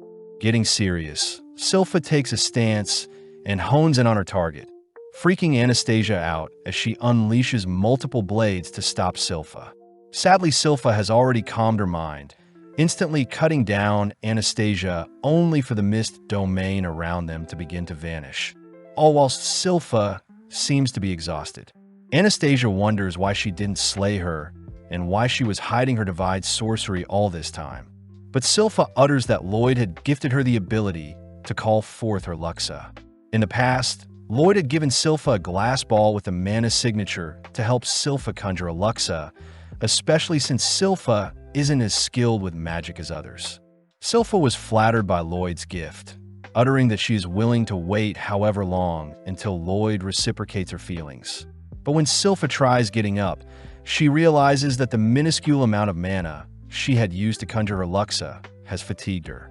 Anastasia says she could never hate Gatan, wondering if there is someone out there that can satisfy and give Gatan the defeat he seeks, leading Anastasia to cry as she only wishes for Gatan to be happy. As Silpha prepares to leave, she says she won't judge Anastasia nor Gatan, but at the same time we see Shiro escorting Escher and Saria to a particular location. Ascending some stairs, we see the girls arriving on top of a balcony that overlooks the city, and with Saria and Escher preparing themselves to perform, we cut over to see Crow incapacitated on the floor. Before the Black Dragon can devour Crow, Bats runs in front of Crow, crying out for Crow to not push his voice any further. But when Crow sees that the dragon is about to stomp on a lost kid, Crow squeezes his throat and howls for the dragon to stop. allowing Bats to rescue the kid. Whilst Crow mindlessly awaits his demise, we cut over to Rim, who asks Dante to help, but she wonders if Dante is an enemy, seeing as he isn't doing much. As for Yataru, he seems to still be afflicted by Rim's poison, and as Rim drags Yataru elsewhere, Dante asks if Rim knows who the mastermind behind everything is. Hesitant, Rim wonders if she should show her hand, but needing more allies on her side, Rim begins to tell Dante everything she knows. Switching to Lloyd, he is seen blocking one of Dante's luxes, but strangely the blade begins purifying his shield, an attack that forces Lloyd to begin flying around, seeing as a shield is no longer useful. Lloyd is impressed that Gitan is redefining what is evil and good as a means to use his divine magic. And to confirm his theory, Lloyd fires off a fireball, but Gitan's Luxa morphs and instantly purifies the projectile, having deemed it evil. Lloyd notes the symbols on Gitan's blades to represent each of Lloyd's previous spells, but Lloyd points out how it takes a few seconds for Gitan to adapt and negate his spells. Plus, it seems each negation is specific to the spell being used. Interestingly, it seems Gitan can only negate 3 different spells at once, a feat out of this world, as Gitan is overriding the divine magic bestowed onto him by God. Back with Bats, he is seen buying time for the kid to flee the area, only to rush to Crow's side where he tackles Crow away from getting stomped on. Bats cries that Crow pushed his voice to the limit to ensure everyone was safe, and even when he coughed up blood, Crow gladly surpassed his limits to rescue everyone. Horrifically, Bats notices the dragon before them, gleefully laughing, prompting Bats to ready his Luxa as he declares he'll slay the despicable creature. Sadly, a single punch sends Bats flying into a nearby building, and with Bats powerless to do anything, he gets shocked seeing the dragon target the unconscious Crow. Bats cries out for the dragon to attack him, but with a smirk, the dragon simply continues to pursue Crow. Out of nowhere, Tao and Silpha appear, decimating the hand of the dragon before it reaches Crow, and with the twin archbishops rushing to heal Crow, the girls are seen plotting their attack to take down the dragon. At that moment, the dragon begins charging up a powerful breath attack, forcing both Tao and Silpha to employ their ultimate moves, barely managing to redirect the dragon's breath away from the others. With Tao sustaining some damage from the attack, we see Bats realizing something, but sadly, it seems the bishops are now no longer able to heal Crow further. Switching to the dragon's perspective, we learn that it was raised to be a slave, and having realized that its master would always be stronger than it, it naturally heeded its master's will. It's revealed that Gisarm was actually the dragon's master, but when Gisarm mastered the ability to teleport, he eventually ended up disposing of his dragon slave. With nowhere to go and barely any life left, the dragon ended up meeting Gitan, who was curious if he could take on Gisarm. But Gitan admitted that although his purification magic will be extra effective against demons, it would still be a rough battle to waste his time on. From that day forth, Gitan took the dragon in and began converting it into a chimera using various monster parts. And when Gitan told the dragon of his master plan, Gitan mentioned that he didn't have much planned after his grand event.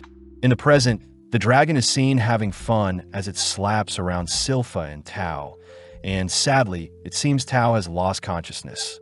Seeing the dragon preparing to finish off Tao, Silpha rushes in to intercept the attack, and with Silpha attempting to hold back one of the dragon's palms, it simply crushes Silpha with another arm. Off to the side, Bats begs for the twin bishops to continue healing Crow, but the twins cry that it's helpless as Crow is long gone. In that moment, the dragon begins charging up another breath, and morbidly the gang realize that the dragon is aiming his attack at the town's shelter full of innocent civilians. The dragon seems to be taking joy hearing the humans cry and fight for their lives, and having swatted Tao and Bats away, the dragon laughs, ready to fire its beam attack at the shelter. With the gang calling out for anyone to help them, a sudden torrential punch halts the dragon's breath, an attack that manages to knock the dragon off its feet. Following up, Jiriel makes himself known by offering to take over the healing process, all whilst Grim is revealed to be the boy that has saved them. Pissed, Grim exudes a monstrous aura, demanding to know why the dragon has been acting so cocky, but fearing that the others may recognize him, Grim utters that he is an adventurer that goes by the name of Grimtaro. Grim does feel embarrassed seeing as he had to take on a human disguise so as to not scare everyone. But seeing and opening the dragon throws a punch towards Grim. Sadly, Grim's body is too sturdy for such a pathetic attack. With Jiriel promising to not let anyone pass away, Grim confirms that there are no other civilians in the surrounding area, allowing Grim to let loose as he rails the dragon before them.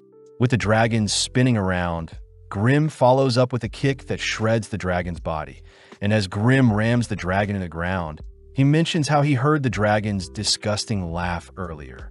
Grim says he knows the dragon was most likely taken out from the underworld and made into a slave by a greater demon, and seeing as the dragon is shaking and quivering in fear, Grim gets pissed as he allows the dragon to leave. In the blink of an eye, the dragon leaps into the air only to begin charging up its beam breath. And seeing as this was the response Grim was looking for, he meets the dragon's conviction by opening up his second mouth. Immediately, Grim begins conjuring two simultaneous spells that begin to interweave, and with the dragon's breath being aimed directly at Grim, Grim counters with his own dual spell.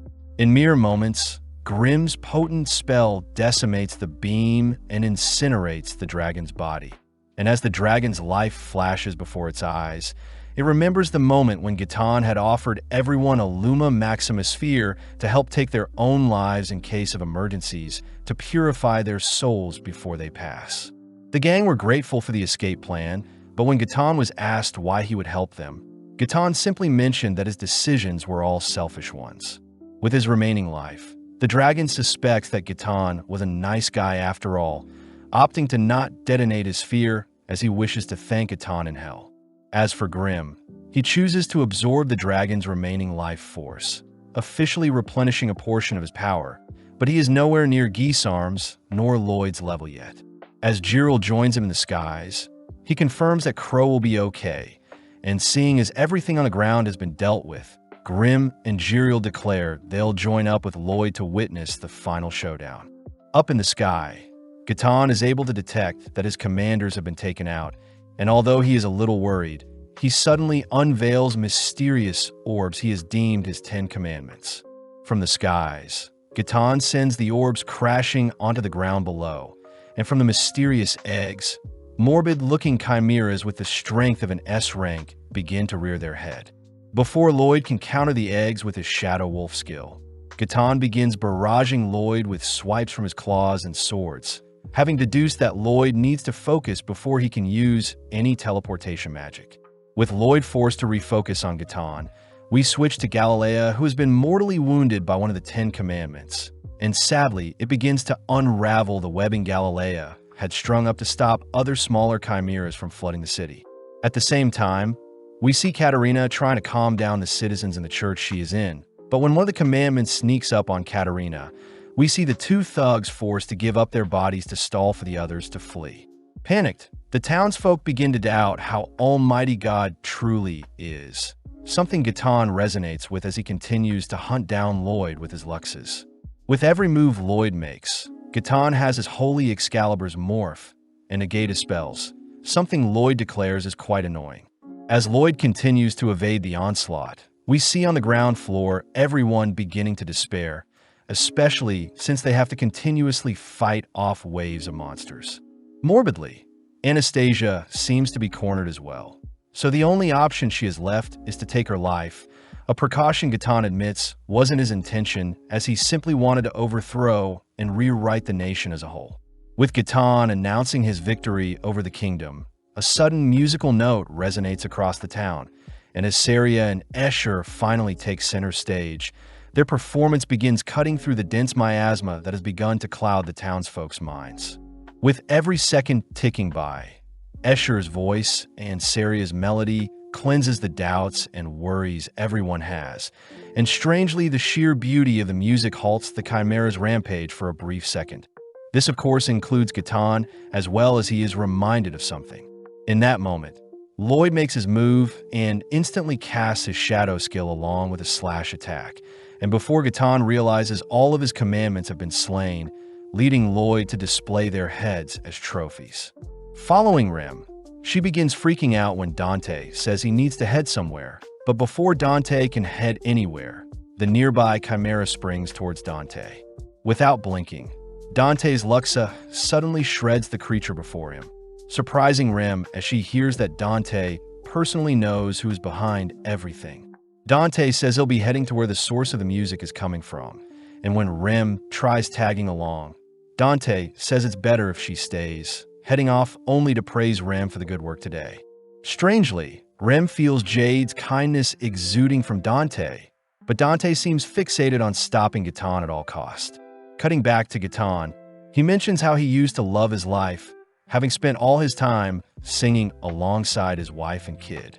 Funnily, Gaetan wasn't too good at singing, but the people around him still cheered him on and encouraged him however they could.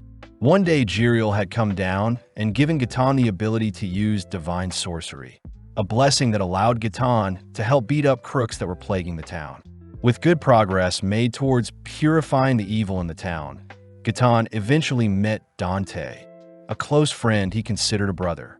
Around the same time, Charles and Gaetan both agreed to become pope and king to help better reshape the poverty in their kingdom.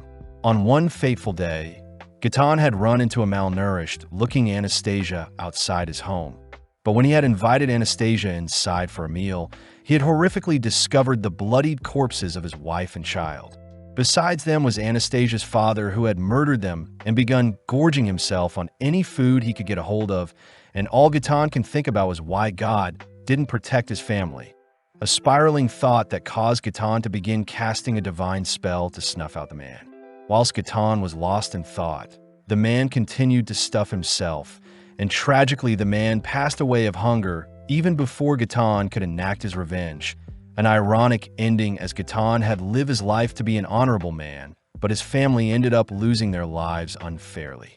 In the aftermath, Gaetan had reassured everyone that his family's passing is part of God's will, a trait that ultimately garnered Gaetan the title of Pope, but deep down he despised God for giving him such a sad life. In the present, Lloyd seems to be checked out, simply asking Gaetan to fight him as he is bored.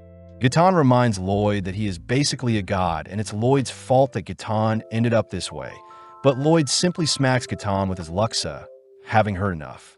Back on the ground, we follow Babylon and his party running towards the source of the music, but Babylon worries for Escher as there seems to be static in the music being emitted. All across town, everyone's morale has been boosted thanks to the girls' performance, and with everyone staying strong, we see Lloyd taking in the sweet melody, filling his ear. Facing Gaetan, Lloyd says he has a surprise for Gaetan, instantly severing one of Gaetan's arms. To humor Gaetan, Lloyd fires off another attack, but this time it's an explosion that Gaetan can't negate with his Luxa. Gaetan freaks out seeing as there is no delay between Lloyd's attacks, a feat Lloyd can pull off by speeding up and concealing his magic. Trying once more, Lloyd casts a fire and water spell, and interestingly, the water freezes Gaetan only for the fire to detonate upon impact. Seeing as he can't block Lloyd's attacks, Gaetan unveils Sybil's technique and begins wrapping himself in a dome made out of spinal threads, barely managing to detect and evade another blast from Lloyd. Sadly, Lloyd has already followed up with an earth attack that forces Gaetan to rack his brain for a solution, but it seems Escher's singing is clouding Gaetan's thoughts. In that instant, Lloyd unveils his Seven Goddess Luxa, an attack that bypasses Gaetan's spinal threads and has pierced Gaetan. Horrifically, Lloyd's absurd amount of mana begins to overwhelm Gaetan, and weirdly Lloyd's godlike Luxa resembles a disturbing-looking demon. Lloyd declares he'll be paying Gaetan back for harming Babylon prior, swiftly casting his version of Glow, an attack that enshrouds Gaetan in a holy light.